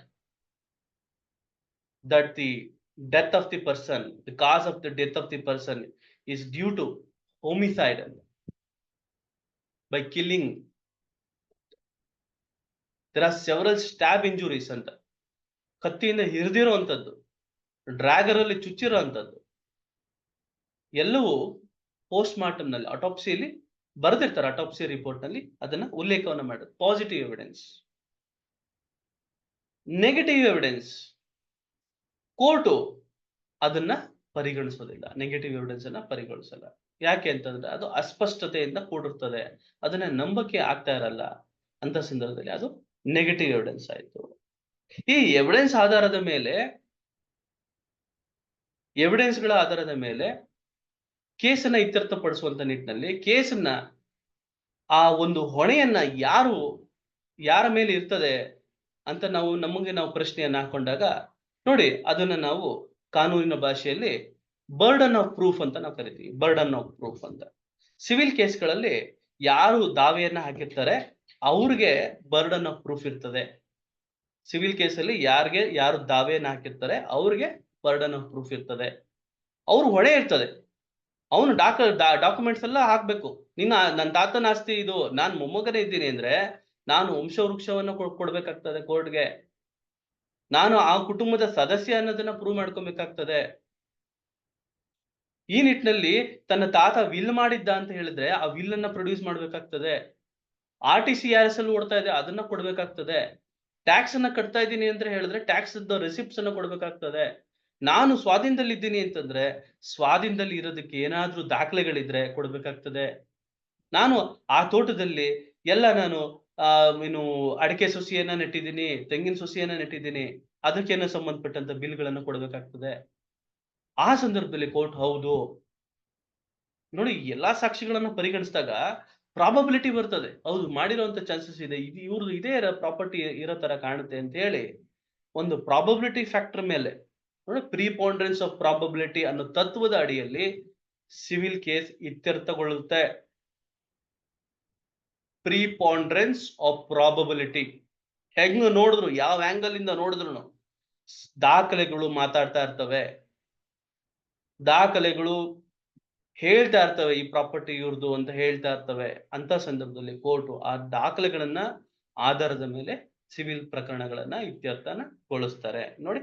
so ಇಲ್ಲಿ ನಾವು civil proceedings and criminal proceedings ಅಂತ ನಾವು ನೋಡ್ಬೇಕಾಗತ್ತೆ. ಸೊ ಸಿವಿಲ್ ಪ್ರೊಸೀಡಿಂಗ್ಸ್ ಅಲ್ಲಿ ಪ್ರಿಪಾಂಡರೆನ್ಸ್ ಆಫ್ ಪ್ರಾಬಬಿಲಿಟಿ ಮೇಲೆ ಇರ್ತದೆ. ಕ್ರಿಮಿನಲ್ ಪ್ರೊಸೀಡಿಂಗ್ಸ್ ಅಲ್ಲಿ ಸ್ಟ್ಯಾಚ್ಯೂಟರಿ ಫ್ಯಾಕ್ಟರ್ಸ್ ಅಂತ ನಾವು ಕರಿತೀವಿ. ಸ್ಟ್ಯಾಚ್ಯೂಟರಿ ಫ್ಯಾಕ್ಟರ್ಸ್ ಅಂದ್ರೆ ಸ್ಟ್ಯಾಚ್ಯೂಟ್ ಹೇಳುತ್ತೆ, ಏನೆಲ್ಲ ಹೇಳುತ್ತೆ ನೋಡಿ. ಸ್ಟ್ಯಾಚ್ಯೂಟರಿ ಏನ್ ಹೇಳುತ್ತೆ ಅಂತಂದ್ರೆ ಬಿಯಾಂಡ್ ಆಲ್ ರೀಸನಬಲ್ ಡೌಟ್ ಅಂತ ಹೇಳುತ್ತೆ. ನೀನು ಸಣ್ಣ ಒಂದು ಆ ವ್ಯಕ್ತಿಯ ಮೇಲೆ ಸಂಶಯ ಬರೆದವರ ರೀತಿಯಲ್ಲಿ ನೀವು ಪೊಲೀಸ್ನವರು ಈ ಕೇಸ್ ಹಾಕಿದ್ದೀರಲ್ವಾ, ಪೊಲೀಸ್ನವ್ರು ಯಾರು? ಸರ್ಕಾರದ ಪ್ರತಿನಿಧಿಗಳು.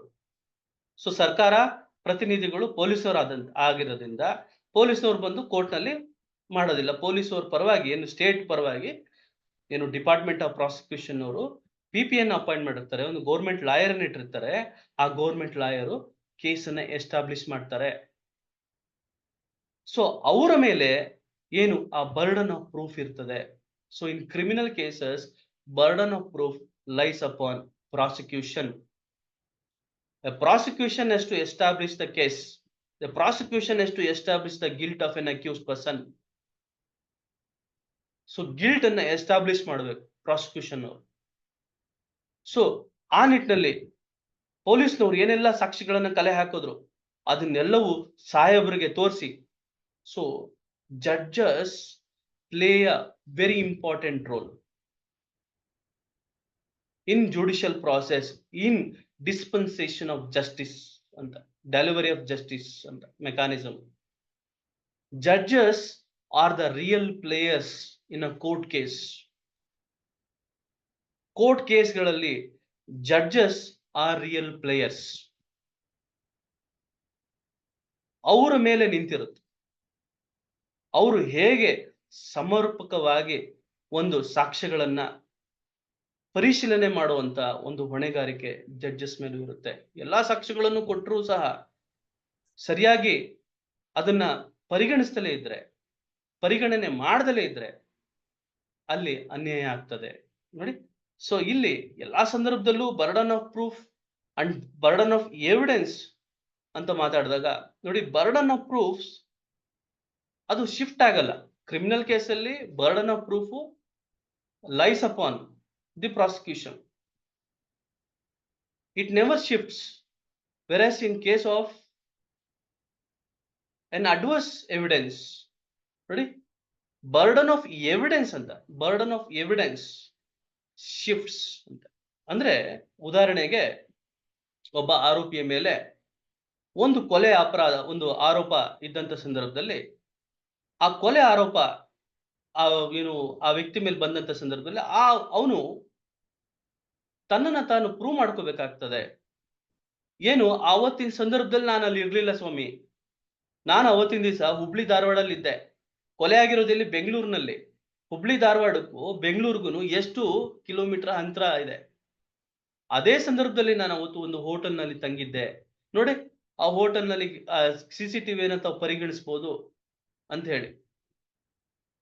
ಕಾನೂನಿನ ಅಡಿಯಲ್ಲಿ ಯಾವುದೋ ಒಂದು ಸಂದರ್ಭದಲ್ಲಿ ನ್ಯಾಯಾಲಯದ ನ್ಯಾಯಾಧೀಶರನ್ನ ಒಂದು ಸ್ಥಳಕ್ಕೆ ಕರ್ಕೊಂಡು ಹೋಗಿ ನೋಡಿ, ಈ ಸ್ಥಳದಲ್ಲಿ ಆ ರೀತಿ ಆಗಕ್ ಸಾಧ್ಯವಿದೆಯಾ ಅಂತ ಹೇಳಿ ಲೋಕಲ್ ಇನ್ಸ್ಪೆಕ್ಷನ್ ಮಾಡ್ಬೋದಾ ಅಂತ ಪ್ರಶ್ನೆಯನ್ನ ಕೇಳಿದ್ರೆ, ಲೋಕಲ್ ಇನ್ಸ್ಪೆಕ್ಷನ್ಗೆ ನ್ಯಾಯಾಧೀಶರನ್ನೇ ನಾವು ಪ್ರಕರಣದಲ್ಲಿ ಕರ್ಕೊಂಡು ಹೋಗಿ ಜಾಗವನ್ನ ತೋರಿಸಬಹುದು ನೋಡಿ.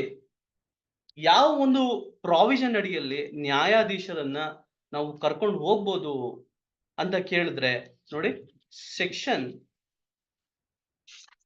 310 of the CRPC ಅಲ್ಲಿ ಲೋಕಲ್ ಇನ್ಸ್ಪೆಕ್ಷನ್ ಅಂತ ಇದೆ.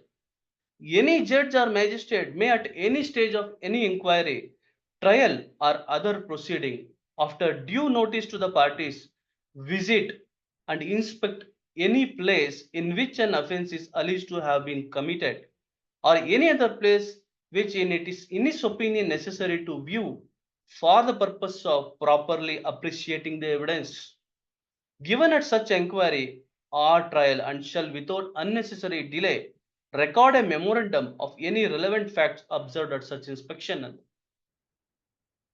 ಸ್ವಿಮ್ಮಿಂಗ್ ಪೂಲ್ ನಲ್ಲಿ ಒಬ್ಬ ವ್ಯಕ್ತಿ ಮರಣ ಹೊಂದಿರ್ತಾನೆ. ಆ ಸಂದರ್ಭದಲ್ಲಿ ಆ ಶವವನ್ನ ಎತ್ತಲಿಕ್ಕೆ ಅವನಿಗೆ ಹಗ್ಗವನ್ನ ಕೊಡ್ತಾರೆ. ಆ ಹಗ್ಗವನ್ನ ತರೋ ನಿಟ್ಟಿನಲ್ಲಿ, ಆ ಎಳೆಯೋ ನಿಟ್ಟಿನಲ್ಲಿ ಅಲ್ಲಿ ಕಂಬಿಗಳಿರ್ತವೆ. ಆ ಪ್ರತಿಯೊಂದು ಸ್ವಿಮ್ಮಿಂಗ್ ಪೂಲ್ ಇಂದ ಎದ್ದು ಬರ್ಲಿಕ್ಕೆ ಒಂದು ಏನು ಸ್ಟೇರ್ ಕೇಸ್ ಅನ್ನ ಮಾಡಿರ್ತಾರೆ, ಮೆಟ್ಟಲುಗಳನ್ನ ಮಾಡಿರ್ತಾರೆ. ಆ ಎಳೆಯೋ ನಿಟ್ಟಿನಲ್ಲಿ ಮೆಟ್ಲಿಗೆ ಆ ಹಗ್ಗದಿಂದ ಜೋರಾಗಿ ಎಳೆದಾಗ ತಲೆ ಆ ಒಂದು ಕಂಬಿಗೆ ಹೊಡೆದು ಬಿಡುತ್ತೆ. ಕಂಬಿಗೆ ಹೊಡೆದು ತಲೆ ಅಲ್ಲಿ ರಕ್ತಸ್ರಾವಾಗಿ ಸತ್ತೋಗ್ಬಿಡ್ತಾನೆ. ಆ ಎಳೆದಂತ ವ್ಯಕ್ತಿ ಮೇಲೆ ಕೊಲೆ ಆರೋಪ ಬಂದ್ಬಿಟ್ರೆ, ಆ ಸಂದರ್ಭದಲ್ಲಿ ಕಂಪ್ಲೇಂಟ್ ಮಾಡೋ ಸಂದರ್ಭದಲ್ಲಿ ಅಲ್ಲಿ ಯಾವುದೇ ರೀತಿಯಾದಂತಹ ಸ್ಟೇರ್ ಕೇಸ್ ಇಲ್ಲ ಅಂತ ಒಂದು ಸ್ಟೇಟ್ಮೆಂಟ್ ಅನ್ನ ಪೊಲೀಸ್ನವರು ರೆಕಾರ್ಡ್ ಮಾಡ್ಬಿಟ್ಟಿರ್ತಾರೆ. ಆದ್ರೆ ಅವನು ಪ್ರೂವ್ ಅನ್ನ ಮಾಡ್ಕೊಬೇಕಾಗಿರುತ್ತೆ, ಅಲ್ಲಿ ಸ್ಟೇರ್ ಕೇಸ್ ಇತ್ತು, ಅದು ಕೊಲೆ ಅಲ್ಲ, ಆಕಸ್ಮಿಕವಾಗಿ ನಡೆದೋಗಿರುವಂತದ್ದು, ಅದನ್ನ ತೋರಿಸ್ಬೇಕಾಗತ್ತೆ. ಅದಕ್ಕೆ ಜಡ್ಜ್ ಸಾಹೇಬ್ರಿಗೆ ಈ ಒಂದು ಪ್ರಾವಿಷನ್ ಅಡಿಯಲ್ಲಿ ಅರ್ಜಿಯನ್ನ ಸಲ್ಲಿಸ್ತಾರೆ. ಸೆಕ್ಷನ್ 310 ಆಫ್ ದಿ CRPC ಅಡಿಯಲ್ಲಿ ಅರ್ಜಿಯನ್ನ ಸಲ್ಲಿಸಿ ಜಡ್ಜ್ ಸಾಹೇಬ್ರನ್ನ, ನ್ಯಾಯಾಧೀಶರನ್ನ ಕರ್ಕೊಂಡು ಹೋಗ್ತಾರೆ. ಕರ್ಕೊಂಡೋಗಿ ಸ್ವಾಮಿಯನ್ನ ಪರಿಶೀಲನೆ ಮಾಡಿ ನೀವು ಇಲ್ಲಿ ಸ್ವಿಮ್ಮಿಂಗ್ ಪೂಲ್ ನ ನೋಡಿ ಅಲ್ಲಿದೆ ಅಂತ ಹೇಳಿ ತೋರಿಸ್ತಾರೆ. ಹೌದಲ್ವಾ ಅಂತ ಹೇಳಿ ಬಂದು ಆ ವ್ಯಕ್ತಿಯನ್ನ ಬಿಡುಗಡೆ ಮಾಡ್ತಾರೆ ನೋಡಿ. ಸೊ ಈ ರೀತಿಯಲ್ಲಿ ಏನು ಸಾಕ್ಷಿಗಳನ್ನ ಒಂದು ಅಪ್ರಿಶಿಯೇಟ್ ಮಾಡುವಂತದ್ದು ನಾವು ಈ ಪ್ರಕರಣಗಳಲ್ಲಿ ನೋಡ್ತೀವಿ. ಸೊ ಇದನ್ನ ನಾವೇನಂತ ಕರಿತೀವಿ ಅಂದ್ರೆ ಬರ್ಡನ್ ಆಫ್ ಪ್ರೂವಿಂಗ್ ಅಂತೆ. ಸೊ ಇಲ್ಲಿ ಎವಿಡೆನ್ಸ್ ಆಕ್ಟ್ ಅಲ್ಲಿ ನಾವು ಪ್ರೂವಿಂಗ್, ಡಿಸ್ಪ್ರೂವಿಂಗ್, ನಾಟ್ ಪ್ರೂವಿಂಗ್ ಅಂತ. ಪ್ರೂವಿಂಗ್ ಅಂತಂದ್ರೆ ಎಕ್ಸಿಸ್ಟೆನ್ಸ್ ಆಫ್ ದಿ ಫ್ಯಾಕ್ಟ್, ಅಲ್ಲಿ ಇದೆ ಹೌದು ಕೊಲೆ ಮಾಡಿರೋದು ನಿಜ, ಅದನ್ನ ಪ್ರೂವ್ ಮಾಡುವಂಥದ್ದು ಎಕ್ಸಿಸ್ಟೆನ್ಸ್ ಆಫ್ ಫ್ಯಾಕ್ಟ್. ಡಿಸ್ಪ್ರೂವ್ ಅಂತಂದ್ರೆ the court will not accept it that there is an existence of the fact. ಅಲ್ಲಿ ಆ ಒಂದು ಅಂಶ ಇಲ್ಲ ಅಂತ ಹೇಳಿ ಕೋರ್ಟ್ ಒಪ್ಕೊಳ್ಳಲ್ಲ. ಅಂತ ಸಂದರ್ಭದಲ್ಲಿ ಅದು ಡಿಸ್ಪ್ರೂವ್ ಆಯ್ತು. ಕೋರ್ಟ್ ಈ ಕಡೆ ಒಪ್ಕೊಳ್ಳೂ ಇಲ್ಲ, ಈ ಕಡೆ ಅಲ್ಲೂ ಗೆಳಲೂ ಇಲ್ಲ ಅನ್ನೋ ಒಂದು ಸಂದರ್ಭ ಬಂತು, ಅದು ನಾಟ್ ಪ್ರೂವ್ಡ್ ಆಯ್ತು. So proving, disproving, not proving. So conclusive proof ಅಂತ. ಸೊ ಕನ್ಕ್ಲೂಸಿವ್ ಪ್ರೂಫ್ ಅಂತ ಅಂದ್ರೆ ಆ ಪ್ರೂಫ್ ಅನ್ನ ಕೊಡುವಂತದ್ದು, ಆ ಸಿಸಿಟಿವಿ ದೃಶ್ಯಗಳನ್ನ ತೋರಿಸುವಂತದ್ದು. ನೋಡಿ ಈ ವ್ಯಕ್ತಿನೇ ಕೊಲೆ ಮಾಡ್ತಿದ್ದಾನೆ, ಮುಖ ಕಾಣ್ತಾ ಇದೆ ನೋಡಿ, ಅವತ್ತಿನ ದಿವಸ ಎಲ್ಲೆಲ್ಲಿ ಹೋಗಿದ್ದಾನೆ ನೋಡಿ, ಸೊ ಆ ಜಾಗದಿಂದ ಹೋಗಿದ್ದಾನೆ ನೋಡಿ, ತಿರ್ಗಾ ಮನೆಗೆ ಬಂದು ಮಾತಾಡಿದ್ದಾರೆ ನೋಡಿ, ಸುಪಾರಿಯನ್ನ ಕೊಟ್ಟು ತದನಂತರ ಕೊಲೆ ಆದ ನಂತರ ಆ ಏನು ಆ ಕೊಲೆ ಮಾಡಿದಂತ ವ್ಯಕ್ತಿ ಇವ್ರ ಮನೆಗೆ ಬಂದು, ಸೊ ಇವನು ಅವ್ರಿಗೆ ಹಣವನ್ನ ಕೊಡ್ತಾ ಇರೋದು ಸಿಸಿಟಿವಿ ಫುಟೇಜ್ ಎಲ್ಲ ರೆಕಾರ್ಡ್ ಆಗಿದೆ ನೋಡಿ ಅಂತ ತೋರಿಸುವಂಥದ್ದು ಕನ್ಕ್ಲೂಸಿವ್ ಪ್ರೂಫ್ ಆಯ್ತು. ಸೊ ಇದು ಸ್ಯಾಟಿಸ್ಫ್ಯಾಕ್ಷನ್ ಆಫ್ ದಿ ಕೋರ್ಟ್ ನೋಡಿ, satisfaction of the court that there is an existence of the fact. The court has to satisfy, ultimately the court has to satisfy the evidence. So ಅದನ್ನ ನಾವು ನೆನಪಲ್ಲಿ ಇಟ್ಕೊಬೇಕಾಗುತ್ತೆ. So ಇಲ್ಲಿ facts ಮತ್ತು facts in issue ಅಂತ ಅದು ನೋಡುತ್ತೆ. Facts ಅಂದ್ರೆ ಸಂಗತಿಗಳು, ಫ್ಯಾಕ್ಟ್ಸ್ ಇನ್ ಇಶ್ಯೂ ಅಂತಂದ್ರೆ ಆ ಸಂಗತಿ ಯಾವುದು ಕಾಂಟ್ರವರ್ಸಿ ಆಗಿದೆಯಲ್ಲ ಆ ಯಾವುದು ಸಂಗತಿ ಅಂತ ಹೇಳಿ. ಸೊ ಫ್ಯಾಕ್ಟ್ಸ್ ಇನ್ ಇಶ್ಯೂ ಅನ್ನ ನೋಡ್ಬೇಕಾಗತ್ತೆ. ಸೊ ಇಲ್ಲಿ ವೆಯ್ಟೇಜ್ ಆಫ್ ಎವಿಡೆನ್ಸ್ ಅಂತ ಹೇಳಿ, ವೆಯ್ಟೇಜ್ ಆಫ್ ಎವಿಡೆನ್ಸ್ ಅಂತ ಬಂದಾಗ ನೋಡಿ, ವೆಯ್ಟೇಜ್ ಆಫ್ ಎವಿಡೆನ್ಸ್ ಅಂತ ಬಂದಾಗ it is not the quantity of the evidence, it is the quality of the evidence ಅಂತ ಹೇಳಿ ನೋಡಿ. It is not the quantity of the evidence, it is the quality of the evidence ಅಂತ. 50 ಜನನ ಕರ್ಕೊಂಬಂದು ಸಾಕ್ಷಿ ಹೇಳಿಸೋದಲ್ಲ, ಒಂದು ಸಾಕ್ಷಿ correct ಆಗಿತ್ತು, ಒಂದು ಸಾಕ್ಷಿ ಬಲವಾದ ಸಾಕ್ಷಿ ಇದ್ರೆ ಆ ಒಂದು ಸಾಕ್ಷಿಗೆನೆ ಕನ್ವಿಕ್ಷನ್ ಕೊಡ್ಬೋದಾ ಸರ್ ಅಂತಂದು ಕನ್ವಿಕ್ಷನ್ ಕೊಡ್ಬೋದು. ಸೊ ಈ ನಿಟ್ಟಿನಲ್ಲಿ ಕ್ರಿಮಿನಲ್ ಕೇಸ್ಗಳಲ್ಲಿ ನ್ಯಾಯಾಲಯ ಯಾವೆಲ್ಲ ಅಂಶಗಳನ್ನು ನೋಡುತ್ತೆ ಸರ್ ಅಂತಂದ್ರೆ, ಮೊದಲು ಪೊಲೀಸ್ನವರು ಇನಿಷಿಯಲ್ ರಿಪೋರ್ಟ್ ಏನ್ ಮಾಡಿದ್ದಾರೆ, ಆ ಸಂದರ್ಭದಲ್ಲಿ ಆ ವ್ಯಕ್ತಿಗೆ ಇಂಟೆನ್ಷನ್ ಇತ್ತ, ಕೊಲೆ ಮಾಡುವಂತ ಒಂದು ಇಂಟೆನ್ಷನ್ ಇತ್ತ, ಮೋಟಿವ್ ಇತ್ತ, ಅಥವಾ ಈ ಕೇಸಿಗೆ ಯಾವ್ದಾದ್ರು ಒಂದು ಫಾಲ್ಸ್ ಕೇಸನ್ನ ಇವ್ರ ಮೇಲೆ ಹಾಕಿದಾರ, ಮತ್ತೆ ಯಾವ್ದಾದ್ರು ಒಂದು ಮೈನರ್ ಡಿಸ್ಕ್ರಿಪೆನ್ಸಿ ಇತ್ತು, ಅದನ್ನ ಇಗ್ನೋರ್ ಮಾಡ್ಬೇಕಾಗ್ತದೆ. ಎಲ್ಲಾ ಹೇಳಿಕೆಗಳಲ್ಲಿ ಒಂದ್ ಹೇಳಿಕೆ ತಪ್ಪಾಗಿರ್ಬೋದು, ಆ ಹೇಳಿಕೆಗಳನ್ನ ಘಟನಾವಳಿಗಳನ್ನ ನೆನಪಿಸ್ಕೊಂಡು ಹೇಳ್ರಿ ನೀವು ಅಂತ ಸಾಕ್ಷಿಗಳನ್ನ ಕಳ್ಕೊಂಬಂದ ಯಾವ್ದೋ ಒಂದು ಅಂಶಗಳನ್ನು ಬಿಟ್ಟಿರ್ತಾನೆ. ಅಂತ ಸಂದರ್ಭದಲ್ಲಿ ಅದನ್ನೇ ನಾವು ದೊಡ್ಡದು ಮಾಡಕ್ಕಾಗುತ್ತಾ ಅಂತದ್ರಲ್ಲಿ ಕಾನೂನು ಹೇಳ್ತದೆ ಅದನ್ನ ಬಿಡ್ಬೋದು, ಮೈನರ್ ಡಿಸ್ಕ್ರಿಪೆನ್ಸಿನ ಬಿಡ್ಬೋದು, ಆದ್ರೆ ಮೇಜರ್ ಡಿಸ್ಕ್ರಿಪೆನ್ಸಿ ಅಲ್ಲ. ಕೊಲೆ ಮಾಡಿದಂತ ಸಂದರ್ಭದಲ್ಲಿ ಆ ವ್ಯಕ್ತಿಯ ಶವವನ್ನ ಏನು ಆ ಒಂದು ಹೊಲದಿಂದ ಎಳ್ಕೊಂಡ್ ಬರ್ತಾರೆ, 2 ಕಾಲುಗಳನ್ನ ಹಿಡ್ಕೊಂಡು ಒಬ್ಬ ಈ ಕಡೆ ಕಾಲು ಇನ್ನೊಬ್ಬ ಈ ಕಡೆ ಕಾಲನ್ನ ಹಿಡ್ಕೊಂಡು ಎಳ್ಕೊಂಡ್ ಬರ್ತಾರೆ ಅವನು. ಆ ಸಂದರ್ಭದಲ್ಲಿ ತರಚಿದ ಗಾಯಗಳಾಗ್ತವೆ. ಆ ತರಚಿದ ಗಾಯಗಳು ಬಗ್ಗೆ ಎಲ್ಲೂ ಸಹ ಉಲ್ಲೇಖ ಇರೋದಿಲ್ಲ. ಈ ವ್ಯಕ್ತಿ ಮೇಲೆ ಆಪಾದನೆಯನ್ನ ಮಾಡಿರ್ತಾರೆ, ಕೊಲೆ ಮಾಡಿದ್ರು ಅಂತ ಹೇಳಿ, ಬಟ್ ಅದ್ರ ಬಗ್ಗೆ ಉಲ್ಲೇಖ ಇರಲ್ಲ, ಅದು ಡಿಸ್ಕ್ರಿಪೆನ್ಸಿ ಆಯ್ತು. ಅಂತ ಸಂದರ್ಭದಲ್ಲಿ ಏನು ಬಿಡುಗಡೆಯನ್ನ ಮಾಡ್ಲಾಗ್ತದೆ ನೋಡಿ. ಸೊ ಏನು broad facts alone to consider ಅಂತ ಅಂದ್ರೆ ಹೆಚ್ಚುವರಿಯಾದಂತಹ ಎಲ್ಲಾ ಅಂಶಗಳನ್ನು ನೋಡ್ಬೇಕಾಗ್ತದೆ, ಅದನ್ನ ಕೇರ್ಫುಲ್ ಆಗಿ ಒಂದು ತುಲನೆ ಮಾಡ್ಬೇಕಾಗ್ತದೆ. ಸೊ ಎಲ್ಲಾ ಅಂಶಗಳು ಈ ಒಂದು ಹೇಳಿಕೆಗಳಲ್ಲಿ, ಒಂದು 100% ಹೇಳಿಕೆಗಳಲ್ಲಿ 60% ಹೇಳಿಕೆಗಳು ನಿಜ ಆಗಿದ್ದು ಇನ್ 40% ಬರೀ ಸುಳ್ಳಾಗಿದ್ರೆ, ಆ 40% ಸುಳ್ಳನ್ನ ಬಿಟ್ಬಿಟ್ಟು ಇನ್ನು 60% ಏನು ನಿಜಾಂಶ ಇತ್ತು ಅದನ್ನ ನಾವು ಪರಿಗಣಿಸ್ಬೇಕು ಅಂತ ಏನು ಈ ಎವಿಡೆನ್ಸ್ ಏನು ಕಾನೂನು ಏನಿದೆ ಅದು ತಿಳಿಸುತ್ತೆ. ಎಲ್ಲಾ ಒಂದು ಸುಳ್ಳು ಹೇಳಿದ್ರೆ ಎಲ್ಲಾನು ಸುಳ್ಳು ಅನ್ನೋ ತತ್ವ ನಮ್ಮ ದೇಶದಲ್ಲಿ ಇದೆಯಾ ಸರ್ ಅಂದ್ರೆ ಅಂತ ತತ್ವ ಇಲ್ಲ. ಯಾವುದು ಸರಿ, ಯಾವುದು ಸಮಂಜಸ ಅನ್ಸುತ್ತೆ ಅದನ್ನ ತಗೊಳ್ಳಿ. ಯಾವುದು ನೆಗೆಟಿವ್ ಅಂತ ಅನ್ಸುತ್ತೆ ಅದನ್ನು ಬಿಟ್ಬಿಟ್ಟು ನೀವು ಓವರ್ ಆಗಿ ತುಲನೆ ಮಾಡಬೇಕು ಅಂತ ಕಾನೂನು ಹೇಳುತ್ತೆ. ಸುಪ್ರೀಂ ಕೋರ್ಟ್ ಸಾಕಷ್ಟು ಪ್ರಕರಣಗಳಲ್ಲಿ ಗೈಡ್ಲೈನ್ಸ್ ಅನ್ನ ಕೊಡುತ್ತೆ. ಸೊ ಇದನ್ನ ನಾವು ಏನಂತ ಕರಿತೀವಿ ಅಂತಂದ್ರೆ ಅಪ್ರಿಸಿಯೇಷನ್ ಆಫ್ ಎವಿಡೆನ್ಸ್ ಅಂತ ಕರಿತೀವಿ. ಅಂದ್ರೆ ಸಾಕ್ಷಿಗಳನ್ನ ಅಪ್ರಿಸಿಯೇಷನ್ ಅಂತಂದ್ರೆ ಏನು? ಅಪ್ರಿಸಿಯೇಷನ್ ಅಂತಂದ್ರೆ ಅದಕ್ಕೊಂದು ಮೌಲ್ಯವನ್ನ ಕೊಡುವಂಥದ್ದು, ಅದಕ್ಕೆ ಬೆಲೆಯನ್ನ ಕೊಡುವಂಥದ್ದು, ಆ ಬೆಲೆಯನ್ನ ಕೊಡುವಂಥದ್ದು. ನೋಡಿ, judge happens to be the backbone of system of dispensation of justice ಅಂತ. So quality of judgment lies on 2 factors ಅಂತ. ನಾವು ಜಡ್ಜ್ಮೆಂಟ್ ರೈಟಿಂಗ್ ಅಂತ ನಾವು ನೋಡ್ತೀವಿ. ಆ ನಿಟ್ಟಿನಲ್ಲಿ ತೀರ್ಪನ್ನು ಬರೆಯುವಂತ ಸಂದರ್ಭದಲ್ಲಿ 2 ಅಂಶಗಳನ್ನ ನಾವು ನೋಡ್ಬೇಕಾಗತ್ತೆ. ಯಾವುದು ಜಡ್ಜ್ ನ್ಯಾಯಾಧೀಶರು ಯಾವ್ದೆಲ್ಲ ನೋಡ್ತಾರೆ ಅಂದ್ರೆ, ಒಂದು ಅಂಶ ಮಾರ್ಷಲಿಂಗ್ ಅಂತ. ಮಾರ್ಷಲಿಂಗ್ ಅಂದ್ರೆ ಏನು ಸರ್ ಅಂತ ಪ್ರಶ್ನೆಯನ್ನ ಕೇಳಿದ್ರೆ, ಮಾರ್ಷಲಿಂಗ್ ಅಂತಂದ್ರೆ ಒಂದು ಪ್ರಕರಣದಲ್ಲಿ ಸಾಕಷ್ಟು ಎವಿಡೆನ್ಸ್ ಗಳನ್ನ ಕೊಟ್ಟಿರ್ತಾರೆ. ಆ ಎವಿಡೆನ್ಸ್ ಗಳನ್ನೆಲ್ಲ ಯಾವ ರೆಲೆವೆಂಟ್ ಎವಿಡೆನ್ಸ್ ಆಗುತ್ತೆ ಈ ಕೇಸ್ ನಲ್ಲಿ ಬಿಡುಗಡೆ ಮಾಡಬೇಕು ಅಥವಾ ಶಿಕ್ಷೆಯನ್ನ ಕೊಡಬೇಕು ಆ ನಿಟ್ಟಿನಲ್ಲಿ ಆ ಎವಿಡೆನ್ಸ್ ಗಳನ್ನೆಲ್ಲ ಕ್ರೋಢೀಕರಿಸಿ ಒಂದು ಕಡೆ ಜೋಡಿಸಿ ಇಡುವಂತದ್ದನ್ನ ನಾವೇನಂತ ಕರಿತೀವಿ? ಮಾರ್ಷಲಿಂಗ್ ಅಂತ ಕರಿತೀವಿ. ಅದು ತುಂಬಾ ಇಂಪಾರ್ಟೆಂಟ್ ಆಗುತ್ತೆ. ಬೇಕಾಗಿರೋ ಎವಿಡೆನ್ಸ್ ಅನ್ನ ಬಿಟ್ಬಿಟ್ಟು ಬ್ಯಾಡದಲ್ಲೇ ಇರೋ ಎವಿಡೆನ್ಸ್ ನಾನು ತುಲನೆ ತಗೊಂಡು ಜಡ್ಜ್ಮೆಂಟ್ ಬರೆದ್ರೆ ಅದು ತಪ್ಪಾಗುತ್ತೆ. ಸೊ ಇಲ್ಲಿ ಯಾವುದೇ ಪ್ರಕರಣಗಳು ಯಾವೆಲ್ಲ ಅಂಶಗಳ ಮೇಲೆ ನಿಂತಿರುತ್ತೆ ಅಂದ್ರೆ ಮಾರ್ಷಲಿಂಗ್ ಆಫ್ ಎವಿಡೆನ್ಸ್ ಮೇಲೆ ನಿಂತಿರುತ್ತೆ.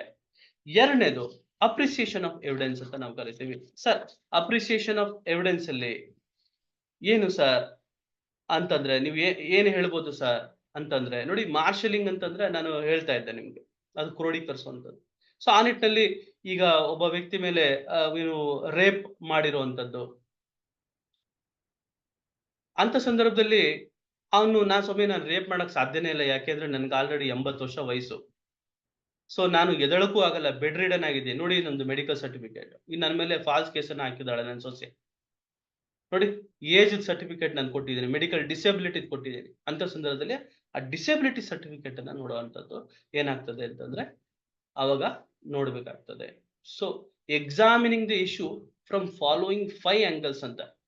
ಯಾವುದೇ ಪ್ರಕರಣಗಳಲ್ಲಿ ಕೇಸನ್ನ ಇತ್ಯರ್ಥಪಡಿಸೋ ನಿಟ್ಟಿನಲ್ಲಿ ನ್ಯಾಯಾಲಯಗಳು 5 ಆಂಗಲ್ ಇಂದ ನೋಡುತ್ತೆ. ಆ ಒಂದು ಅಂಶಗಳನ್ನ, ಆ ಸಾಕ್ಷಿಗಳನ್ನ ತುಲನೆ ಮಾಡುತ್ತೆ 5 ಆಂಗಲ್ ಇಂದ, 5 ದೃಷ್ಟಿಕೋನದಿಂದ. ಯಾವೆಲ್ಲ ಸಾರು ಅವು ಅಂತಂದ್ರೆ, ಮೊದಲನೇದು ಮಾರ್ಷಲಿಂಗ್ ಅಂಡ್ ಅಪ್ರಿಸಿಯೇಷನ್ ಅಂತ. ಮಾರ್ಷಲಿಂಗ್ ಅಂಡ್ ಅಪ್ರಿಸಿಯೇಷನ್ ಅಂತ. ಅಪ್ರಿಸಿಯೇಷನ್ ಅಂತಂದ್ರೆ accessing the worth of the evidence, ಅದು ಎಷ್ಟು ತೂಕ ಬಾಳ್ತದೆ ಅಂತ ಎವಿಡೆನ್ಸ್, ಅದನ್ನ ನೋಡ್ಬೇಕಾಗ್ತದೆ. ಎರಡನೇದು ಸ್ಟ್ಯಾಚ್ಯೂಟರಿ ಪ್ರಿನ್ಸಿಪಲ್ಸ್. ಸೊ ಅಲ್ಲಿ ಮೊದಲನೇದು qualification for being a witnesses ಅಂತ. ವಿಟ್ನೆಸಸ್ಗೂ ಕ್ವಾಲಿಫಿಕೇಶನ್ ಬೇಕಾ ಸರ್? ಹೌದು. ಸಾಕ್ಷಿಗಳು ಯಾವ ಮಟ್ಟದ ಸಾಕ್ಷಿಗಳು ಅಂತ ಗೊತ್ತಾಗ್ಬೇಕು ನಮ್ಗೆ. ಎಲ್ಲ ಅವ್ರ ಕುಟುಂಬದ ಸದಸ್ಯರನ್ನ ಕರ್ಕೊಂಡ್ಬಂದು ಸಾಕ್ಷಿ ಹೇಳಿಸ್ತಾ ಇರ್ತಾರೆ. ಅಂತ ಸಂದರ್ಭದಲ್ಲಿ they are all relative witness. ಎಲ್ಲರೂ ಪೂರಕವಾಗಿ ಹೇಳ್ತಿರ್ತಾರೆ, ಯಾಕೆಂದ್ರೆ ಅವ್ರ ಕುಟುಂಬದವ್ರಿಗೆ ಬಾಧಿತರಾಗಿರ್ತಾರೆ. ಅಂತ ಸಂದರ್ಭದಲ್ಲಿ ಥರ್ಡ್ ಪಾರ್ಟಿ ಅವ್ರನ್ನ ನಾವು ಕೇಳ್ಬೇಕಾಗುತ್ತೆ ಹೊರತು ಕುಟುಂಬದ ಸಾಕ್ಷಿಗಳನ್ನ ತಗೊಳ್ಳೋವಂಥದ್ದಲ್ಲ.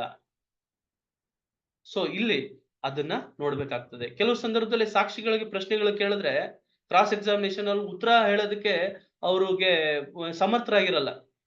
ನಾನು ನಿಮ್ಮ ಹೆಸರೇನು ಅಂತ ಕೇಳಿದ್ರೆ ನಾನು ಊಟ ಮಾಡಿದ್ದೀನಿ ಅಂತಾರೆ. ಆಯ್ತು, ನಿಮ್ದು ಯಾವ ಊರು ಅಂತ ಕೇಳಿದ್ರೆ ನಾನು ಈಗ ತಾನೇ ಬಂದೆ ಅಂತ ಹೇಳ್ತಾರೆ. ಸೊ ನಾನು ಏನ್ ಪ್ರಶ್ನೆಗಳನ್ನ ಕೇಳ್ತೀನಿ ಅದಕ್ಕೆ ಸರಿಯಾದಂತಹ ಸಮಂಜಸವಾದಂತಹ ಉತ್ತರಗಳನ್ನ ಕೊಡೋದಕ್ಕೆ ವಿಫಲರಾಗಿರ್ತಾರೆ. ಅಂತ ಸಂದರ್ಭದಲ್ಲಿ ಕೋರ್ಟ್ ಅದನ್ನು ಸಹ ಗಮನಿಸಬೇಕಾಗುತ್ತೆ, ಯಾವ ರೀತಿಯಾದಂತ ಅವರು ವಿಟ್ನೆಸ್ಗೆ ಅದನ್ನ ಹೇಳುವಂಥದ್ದು. ಸೊ ಅದು ನಾವು ಇಲ್ಲಿ ಯಾವ ಒಂದು ಸೆಕ್ಷನ್ ಅಡಿಯಲ್ಲಿ ನೋಡ್ತೀವಿ ಅಂದ್ರೆ section 118 of Indian Evidence act ಅಲ್ಲಿ ಅದನ್ನ ನೋಡ್ತೀವಿ. ತದನಂತರ ಯಾವ ಒಂದು ಮಾನದಂಡಗಳಿದಾವೆ, ಸ್ಟ್ಯಾಚ್ಯೂಟರಿ ಪ್ರಿನ್ಸಿಪಲ್ಸ್ ಇನ್ನೇನಾದ್ರು ಇದೆ ಸರ್ ಅಂತ ಕೇಳಿದ್ರೆ, ನೋಡಿ, no particular number of witness. ಇಲ್ಲಿ ನಂಬರ್ ಆಫ್ ವಿಟ್ನೆಸ್ ಅಲ್ಲ, quality of witness is very important. Section 134 speaks on that. So ಈ ನಿಟ್ಟಿನಲ್ಲಿ Maqsoodan and others versus State of UP AIR 1983 Supreme Court 126 ಆ ಪ್ರಕರಣದಲ್ಲಿ ನಂಬರ್ ಆಫ್ ವಿಟ್ನೆಸ್ ಬಗ್ಗೆ ಕೇವಲ ಒಂದು ಸಾಕ್ಷಿ ಇದ್ದು ಅದು ಪ್ರಬಲ ಸಾಕ್ಷಿ ಇದ್ರೆ ಕನ್ವಿಕ್ಷನ್ ಕೊಡ್ಬೋದು ಅಂತ ಇದೆ. ಸೊ ಇಲ್ಲಿ ತದನಂತರ section 133 of the evidence act ಅಲ್ಲಿ ಆಕ್ಯುಲರ್ ಎವಿಡೆನ್ಸ್ ಬಗ್ಗೆ ಹೇಳುತ್ತೆ, ಕೊರಾಬರೇಷನ್ ಬಗ್ಗೆ ಹೇಳುತ್ತೆ. Corroboration not a rule of law ಅಂತ ಹೇಳಿ. Corroboration not a rule of law. Corroboration ಅಂತಂದ್ರೆ ಪುಷ್ಟಿಯನ್ನ ಕೊಡುವಂಥದ್ದು, ಒಂದು ಸಾಕ್ಷಿ ಇನ್ನೊಂದು ಸಾಕ್ಷಿಗೆ ಪೂರಕವಾಗಿರುವಂತದ್ದು.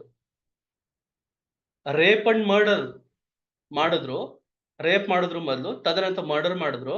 ಪಕ್ಕದಲ್ಲಿ ಒಂದು ಗ್ಯಾಸ್ ಸ್ಟೇಷನ್ ಇತ್ತು, ಪೆಟ್ರೋಲ್ ಬಂಕ್ ಇತ್ತು, ಪೆಟ್ರೋಲ್ ಬಂಕ್ ಹೋಗಿ ಪೆಟ್ರೋಲ್ ನ ತುಂಬಿಸ್ಕೊತಾ ಇದ್ರು. ಅದು CCTV ಫುಟೇಜ್ ಎಲ್ಲ ರೆಕಾರ್ಡ್ ಆಯ್ತು. ಪೆಟ್ರೋಲ್ ಯಾಕೆ ಖರೀದಿ ಮಾಡಿದ್ರು? ಸಾಯಿಸ್ಬಿಟ್ಟು ಇವನು ರೆಫ್ರಿಜರೇಟರ್ನ ಯಾಕೆ ಕೊಂಡ್ಕೊಂಡ? ಇವನು ಇಂಥ ವ್ಯಕ್ತಿಗೆ ದುಡ್ಡು ಯಾಕೆ ಕೊಟ್ಟ? ನೋಡಿ, ಪ್ರಶ್ನೆಗಳಿಗೆ ಎಲ್ಲವೂ ಉತ್ತರವನ್ನ ಬರ್ಬೇಕಾಗ್ತದೆ. ಉತ್ತರ ಬರ್ಲಿಲ್ಲ ಅಂತಂದ್ರೆ ಸೊ ಅದು ಏನು ಕೊರಾಬರೇಷನ್ ಆಗ್ಲಿಲ್ಲ. ಹಾಗಂತ ಕೊರಾಬರೇಷನ್ ಇಂಪಾರ್ಟೆಂಟ್ ಅಂತಂದ್ರೆ corroboration not a rule of law. ಎಲ್ಲಾ ಯಾಕೆ ಅಂತಂದ್ರೆ ಇಲ್ಲಿ ನಾವು section 114 of Indian Evidence act ಅಲ್ಲಿ ಪ್ರಿಸಂಪ್ಷನ್ ಗಳನ್ನ ಹೇಳುತ್ತೆ. ನಾನು ನೀವು ನನ್ನ ಹತ್ರ ಒಂದು ನಿಮ್ದು ಚೆಕ್ ಇದೆ ಅಂತಂದ್ರೆ, ಬಸವರಾಜ್ TN ಅವ್ರದ್ದು ಚೆಕ್ ನನ್ನ ಹತ್ರ ಇದೆ ಅಂತಂದ್ರೆ ಅದ ಅರ್ಥ ಏನು ಅಂತಂದ್ರೆ ಬಸವರಾಜ್ ಅವರು ನನ್ನಿಂದ ಹಣ ಪಡ್ಕೊಂಡಿದ್ದಾರೆ, ಹಣದ ಪರವಾಗಿ ಅವರು ನನ್ನ ಸೆಕ್ಯೂರಿಟಿಗೆ ಚೆಕ್ ಅನ್ನ ಕೊಟ್ಟಿದ್ದಾರೆ ಅಂತ ಪ್ರಿಸಂಪ್ಷನ್ ಅಂತ ಹೇಳಿ. ಸೊ ಆ ರೀತಿಯಾದ ಪ್ರಿಸಂಪ್ಷನ್ಗಳು ಬಗ್ಗೆ ಉಲ್ಲೇಖ ಇದಾವೆ. ಆ ಪ್ರಿಸಂಪ್ಷನ್ ಗಳನ್ನು ಸಹ ನೋಡ್ಬೇಕು. ಕೇಸನ್ನು ಇತ್ಯರ್ಥಪಡಿಸುವಂತ ಸಂದರ್ಭದಲ್ಲಿ section 114 of Indian Evidence act ಸಹ ನೋಡಿ ಅದನ್ನ ಪರಿಗಣಿಸಬೇಕಾಗ್ತದೆ. ಐ ವಿಟ್ನೆಸ್ ಅಂತ ಬಂದ್ರು ಅಂತ ಸಂದರ್ಭದಲ್ಲಿ ಅವನನ್ನ ನಂಬೋದಾ, ಅವನನ್ನ ನಂಬಕ್ ಸಾಧ್ಯನಾ ಅಥವಾ ಪಾರ್ಷಿಯಲ್ ಆಗಿ ನಂಬೋದಾ? ನೋಡಿ, ಹೋಲಿ ರಿಲೇಯಬಲ್, ಹೋಲಿ ಅನ್ರಿಲೇಯಬಲ್, ನೀದರು ರಿಲೇಯಬಲ್ ನಾರ್ ಅನ್ರಿಲೇಯಬಲ್. ರಿಲೇಯಬಲ್ ಎವಿಡೆನ್ಸ್ ಅವನು ಅಂತ, ಅವನ ನಂಬೋದಾ ಅಂತ. ಎಲ್ಲಾ ನೀವು ಕೋರ್ಟ್ ನಲ್ಲಿ ಅವ್ನು ಕೋರ್ಟ್ ಬರ್ಡ್ ಅವನು ಆಕ್ಚುಲಿ ಎಲ್ಲಾ ಪೊಲೀಸ್ ಸಾಕ್ಷಿಗಳಲ್ಲೂ ಅವನು ಇದ್ದೇ ಇರ್ತಾನೆ. ಈ ಸಾಕ್ಷಿ ಹೇಳ್ತಾ ಇದ್ದಾನಲ್ಲ, ಇವನ್ಗೂ ಮತ್ತೆ ಆರೋಪಿ ಸ್ಥಾನದಲ್ಲಿ ಇದಾನಲ್ಲ, ಅವನ್ ಮಧ್ಯದಲ್ಲಿ ಅವನ್ ಜಗಳ ಆಗಿರುತ್ತೆ. ಆರೋಪಿ ಅವನ ಮೇಲೆ ಕೇಸ್ ಹಾಕಿರ್ತಾನೆ. ಈಗ ಇವನ್ ಟರ್ನ್ ಬಂದಿರುತ್ತೆ, ಇವನು ಅವನ ವಿರುದ್ಧ ಸಾಕ್ಷಿ ಹೇಳಕ್ ಬಂದಿರ್ತಾನೆ. ಆ ವಿಚಾರನ ಕೋರ್ಟ್ ಗಮನಕ್ಕೆ ತಗೊಂಬರೋಂಥದ್ದು ಇಂಪಾರ್ಟೆಂಟ್ ಆಗುತ್ತೆ. ಅಂತ ಸಂದರ್ಭದಲ್ಲಿ ಕೋರ್ಟ್ ಅದನ್ನ ಪರಿಗಣಿಸ್ಬೇಕಾಗುತ್ತೆ. ಹಾಸ್ಟಿಲಿಟಿ, ಇವನ್ ಮಧ್ಯದಲ್ಲಿ ಏನ್ ದ್ವೇಷ ಇದೆ, ಸೊ ಅದನ್ನ ನೋಡುವಂಥದ್ದು ಆಗ್ಬೇಕಾಗತ್ತೆ. ಸೊ ಇಲ್ಲಿ section 114 of Indian Evidence act ಹೇಳುತ್ತೆ, ಮತ್ತು section 165 of Indian Evidence act ಅಂತ ಇದೆ ನೋಡಿ. ತುಂಬಾ ಇಂಪಾರ್ಟೆಂಟ್ ಇದು section 165 of the Indian Evidence act which explains about, ನೋಡಿ, ನ್ಯಾಯಾಲಯವು ಯಾವುದೇ ಡೌಟ್ ಬಂದಂತ ಸಂದರ್ಭದಲ್ಲಿ ನ್ಯಾಯಾಲಯವು ಆ ವಿಟ್ನೆಸ್ ಗಳನ್ನ ಪ್ರಶ್ನೆ ಮಾಡ್ಬೋದಾ ಸರ್ ಅಂತ ಪ್ರಶ್ನೆಯನ್ನ ಕೇಳಬಹುದು. Judges power to put questions or order productions ಅಂತ. The judge may in order to discover or to obtain proper proof of relevant facts ask any question he pleases in any form at any time of any witness or the parties about any fact relevant or irrelevant, and may order the production of any document or thing, and neither the parties nor their agent shall be entitled to make any objection to any such questions or order. ನೋಡಿ, ನ್ಯಾಯಾಧೀಶರು ಕೋರ್ಟಿನ ಪ್ರಕರಣದಲ್ಲಿ ಮೂಕ ಪ್ರೇಕ್ಷಕನಂತೆ ಏನ ಸಾಕ್ಷಿಗಳನ್ನು ಮಾಡ್ತಾರೆ, ಆಯ್ತು ಸಾಕ್ಷಿಗಳನ್ನು record ಮಾಡೋದಾಗ್ಲಿ ಅವರು ಮಾಡೋದಾಗ್ಲಿ ಅಂತಲ್ಲ. ಅವರು ರೆಗ್ಯುಲೇಟರ್ ಆಗಿ ಕೆಲಸವನ್ನ ಮಾಡುವಂಥದ್ದು. ಹೇಗ ಒಂದು ಮೋಟರ್ ಬೈಕ್ ಅನ್ನ ಓಡಿಸುವಂತ ಸಂದರ್ಭದಲ್ಲಿ ಆ ಎಕ್ಸಲೇಟರ್ ಇರ್ತದೆ, ಆ ಎಕ್ಸಲೇಟರ್ ನ ರೈಸ್ ಮಾಡುವಂಥದ್ದು ಏನು ಕಡಿಮೆ ಮಾಡುವಂಥದ್ದು ಆ ಓಡಿಸುವ ವ್ಯಕ್ತಿಗಿರ್ತದೆ. ಹಂಗೆ ನ್ಯಾಯಾಲಯದ ಒಂದು ಪ್ರಕರಣ ನಡೀತಾ ಇದೆ ಅಂದ ಸಂದರ್ಭದಲ್ಲಿ ಆ ನ್ಯಾಯಾಧೀಶರಿಗೆ, ಗೌರವಾನ್ವಿತ ನ್ಯಾಯಾಧೀಶರಿಗೆ ಅಥವಾ ಮ್ಯಾಜಿಸ್ಟ್ರೇಟ್ನವ್ರಿಗೆ ಆ ಕೇಸಿನ ಸಂಪೂರ್ಣ ಹಿಡಿತ ಇರುತ್ತೆ. ಆ ಕೇಸು ಯಾವ ನಿಟ್ಟಿನಲ್ಲಿ ತೆರಳುತ್ತಾ ಇದೆ, ಹೋಗ್ತಾ ಇದೆ, ಆ ನಿಟ್ಟಿನಲ್ಲಿ ಪ್ರಶ್ನೆಗಳನ್ನ ಕೇಳುವಂಥದ್ದು, ನಿಜಾಂಶವನ್ನ ಹೊರತರಲಿಕ್ಕೆ ಯಾವ್ದಾದ್ರು ಡಾಕ್ಯುಮೆಂಟ್ಸ್ ಅನ್ನ ತಗೊಂಬನ್ನಿ ಅಂತ ಹೇಳುವಂಥದ್ದು, ಕ್ವಶನ್ ಗಳನ್ನ ಕೇಳುವಂಥದ್ದು ಎಲ್ಲ ಅಧಿಕಾರವನ್ನ ಕೊಟ್ಟಿದೆ section 165 of Indian Evidence act ಕೊಟ್ಟಿದೆ. ಸೊ ನಿಮ್ಮ ಹೊಸ ಕಾನೂನಲ್ಲಿ ಅದರ ಪರ್ಯಾಯದ ಒಂದು ಸೆಕ್ಷನ್ ಅನ್ನ ನೋಡ್ಬೇಕಾಗ್ತದೆ. ಹೊಸ ಕಾನೂನಿನಲ್ಲಿ ಭಾರತೀಯ ಸಾಕ್ಷ್ಯ ಅಧಿನಿಯಮದಲ್ಲಿ ಪರ್ಯಾಯ ಸೆಕ್ಷನ್ ಅನ್ನ ನೋಡ್ಬೇಕಾಗ್ತದೆ. ಅಲ್ಲಿ ಏನು ಡಿಜಿಟಲ್ ಎವಿಡೆನ್ಸ್ ಬಗ್ಗೆನೂ ಉಲ್ಲೇಖ ಆಗಿದೆ. ಸೊ ಇಲ್ಲಿ 5 ಆಂಗಲ್ ಇಂದ ನೋಡ್ತೀನಿ ಅಂತ ಹೇಳಿ 5 ಆಂಗಲ್ ಅಲ್ಲಿ ನೋಡ್ತಾರೆ ಅಂತ ಹೇಳಿದ್ದೆ. ಅದರಲ್ಲಿ ಮೊದಲನೇದು ಮಾರ್ಷಲಿಂಗ್ ಅಂಡ್ ಅಪ್ರಿಸಿಯೇಷನ್, ಎರಡನೇದು ಸ್ಟ್ಯಾಚ್ಯೂಟರಿ ಪ್ರಿನ್ಸಿಪಲ್ಸ್. ಸೊ ಈ ಮೂರನೇದು ಯಾವುದು ಸರ್ ಅಂತಂದ್ರೆ four fold time tested criteria ಅಂತ ಹೇಳಿ. 4 ಫೋಲ್ಡ್ ಟೈಮ್ ಟೆಸ್ಟೆಡ್ ಕ್ರೈಟೀರಿಯಾ, 4 ಹಂತದಲ್ಲಿ ಟೆಸ್ಟ್ ಮಾಡುವಂಥದ್ದು. ಫೋರ್ ಟೆಸ್ಟ್ ಕ್ರೈಟೀರಿಯಾ ಅಂತ ಹೇಳ್ಬೋದು. 4 ಫೋಲ್ಡ್ ಟೆಸ್ಟ್ ಕ್ರೈಟೀರಿಯಾ ಯಾವುದು ಸರ್ ಅಂತಂದ್ರೆ ಪ್ರಾಬಬಿಲಿಟಿ ಫ್ಯಾಕ್ಟರ್ ಅಂತ ನಾವು ನೋಡ್ತೀವಿ. ಇದು ಈ ನಿಟ್ಟಿನಲ್ಲಿ ಕ್ರಾಸ್ ಎಕ್ಸಾಮಿನೇಷನ್ ಮಾಡೋ ಸಂದರ್ಭದಲ್ಲಿ, ಕ್ರಾಸ್ ಎಕ್ಸಾಮಿನೇಷನ್ ಮಾಡ್ತಾ ಇದ್ದಾನೆ ವಕೀಲ ಅಂತಂದ್ರೆ ಅವನಲ್ಲಿ 3 ಅಂಶಗಳು ನೆನಪಲ್ಲಿ ಇಟ್ಕೊಂಡಿರ್ತಾನೆ. ಏನು ಚಾರ್ಜ್ ಶೀಟ್ ಅಲ್ಲಿ ಏನು ವಿಟ್ನೆಸ್ ಇರ್ತಾರೆ, ಆ ವಿಟ್ನೆಸ್ ಏನು ಡಿಪೋಸಿಷನ್ಸ್ ಇರುತ್ತೆ ಅದನ್ನ ಡೆಸ್ಟ್ರಾಯ್ ಮಾಡುವಂಥದ್ದು. Destroying the depositions of the witnesses, that is his first agenda. The second agenda is checking the credibility of the witness. The third agenda is, and if not able to shake the credibility of the witness, at least to undermine the witness ಅಂತ ಹೇಳಿ.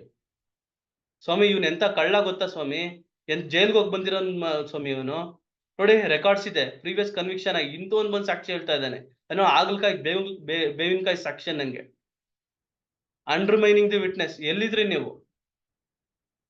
ನಿಮ್ ಹಿನ್ನೆಲೆ ಗೊತ್ತಿದ್ಯಾ? ನೀವು prostitution ಕೇಸಲ್ಲಿ arrest ಆಗಿರುವಂತವ್ರು ಇಲ್ಲಿ ಬಂದು rape case ಹಾಕಿದ್ದೀರಾ ನೀವು? ನೋಡಿ, ಸುಳ್ಳು ಸಾಕ್ಷಿ ಹೇಳ್ತಾ ಇದ್ದೀರಾ. ಸುಳ್ಳು ಸಾಕ್ಷಿ ಹೇಳ್ತಾ ಇದ್ದು ನಾಳೆ ನಿಮ್ಮ ಮೇಲೆ ನಾನು ಪ್ರಾಸಿಕ್ಯೂಟ್ ಮಾಡ್ತೀನಿ ಅನ್ನೋ ನಿಟ್ಟಿನಲ್ಲಿ ಹೇಳಿಕೆಯನ್ನ ಕೊಡುವಂಥದ್ದು, ಮಾಡುವಂಥದ್ದು, ಅಥವಾ ಯಾವುದೇ ಒಂದು ಹೊಸ ಒಂದು ಥಿಯರಿಯನ್ನ ತಗೊಂಡ್ಬರುವಂಥದ್ದು object of the defence counsel ಆಗಿರುತ್ತೆ. ಸೊ ಈ ನಿಟ್ಟಿನಲ್ಲಿ ಅವನೇನ್ ಮಾಡ್ತಾನೆ, ಕಾಂಟ್ರಡಿಕ್ಷನ್ಸ್ ತೆಗೆಯುವಂಥದ್ದು, ಒಮಿಷನ್ಸ್ ಅನ್ನ ತೆಗೆಯುವಂಥದ್ದು, ಇಲ್ಲೊಂದು ಹೇಳಿಕೆಯನ್ನ ಕೊಟ್ಟಿರುವಂಥದ್ದು, ಅಲ್ಲೊಂದು ಹೇಳಿಕೆಯನ್ನ ಕೊಟ್ಟಿರುವಂಥದ್ದು. ಒಂದ್ ಕಡೆ 498 ಹಾಕಿರ್ತಾರೆ, ಇನ್ನೊಂದ್ ಕಡೆ ಮೇಂಟೆನೆನ್ಸ್ ಕೇಸ್ ಹಾಕಿರ್ತಾರೆ. 498 ಅಲ್ಲಿ ಕಂಪ್ಲೇಂಟ್ ಅನ್ನ ಕೊಡುವಂತ ಸಂದರ್ಭದಲ್ಲಿ ಕೇವಲ ಅತ್ತೆ ಕಿರುಕುಳವನ್ನ ಕೊಡ್ತಾ ಇದ್ರು ಅಂತ ಹಾಕಿರ್ತಾರೆ. ಅಥವಾ ಅತ್ತೆ ಮತ್ತು ಗಂಡ ಕಿರುಕುಳವನ್ನ ಕೊಡ್ತಾ ಇದ್ರು ಅಂತ ಹೇಳ್ತಾರೆ.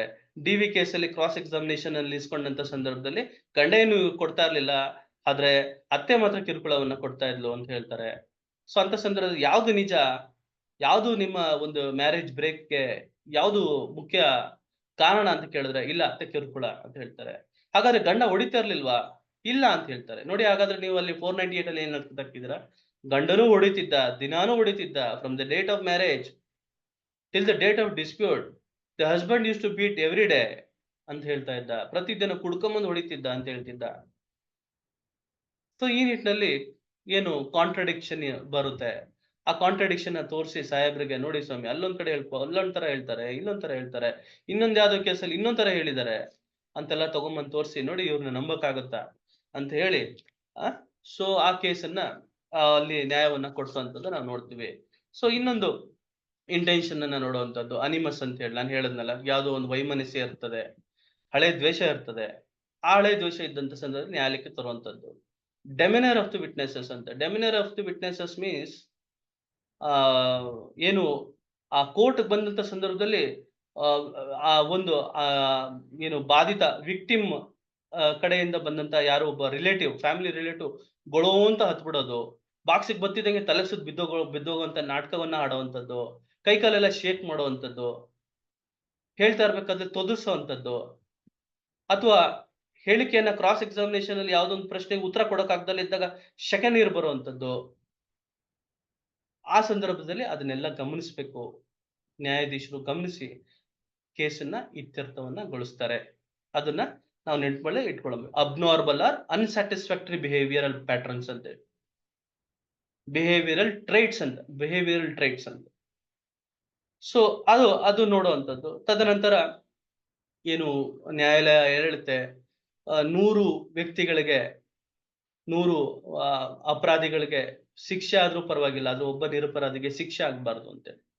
ಹಾಗಂತ ಏನು ನಿಜವಾಗ್ಲೂ ಅಪರಾಧವನ್ನ ಮಾಡಿದ್ದವನ್ನ ಬಿಡುಗಡೆ ಮಾಡ್ಬೇಕು ಅಂತಲ್ಲ, ನಿಜವಾದ ಅಪರಾಧಿಯನ್ನ ಶಿಕ್ಷೆ ಕೊಡ್ಬೇಕು, ಅದು ನ್ಯಾಯಾಲಯದ ಒಂದು ಬಾಧ್ಯತೆ ಆಗಿರುತ್ತೆ.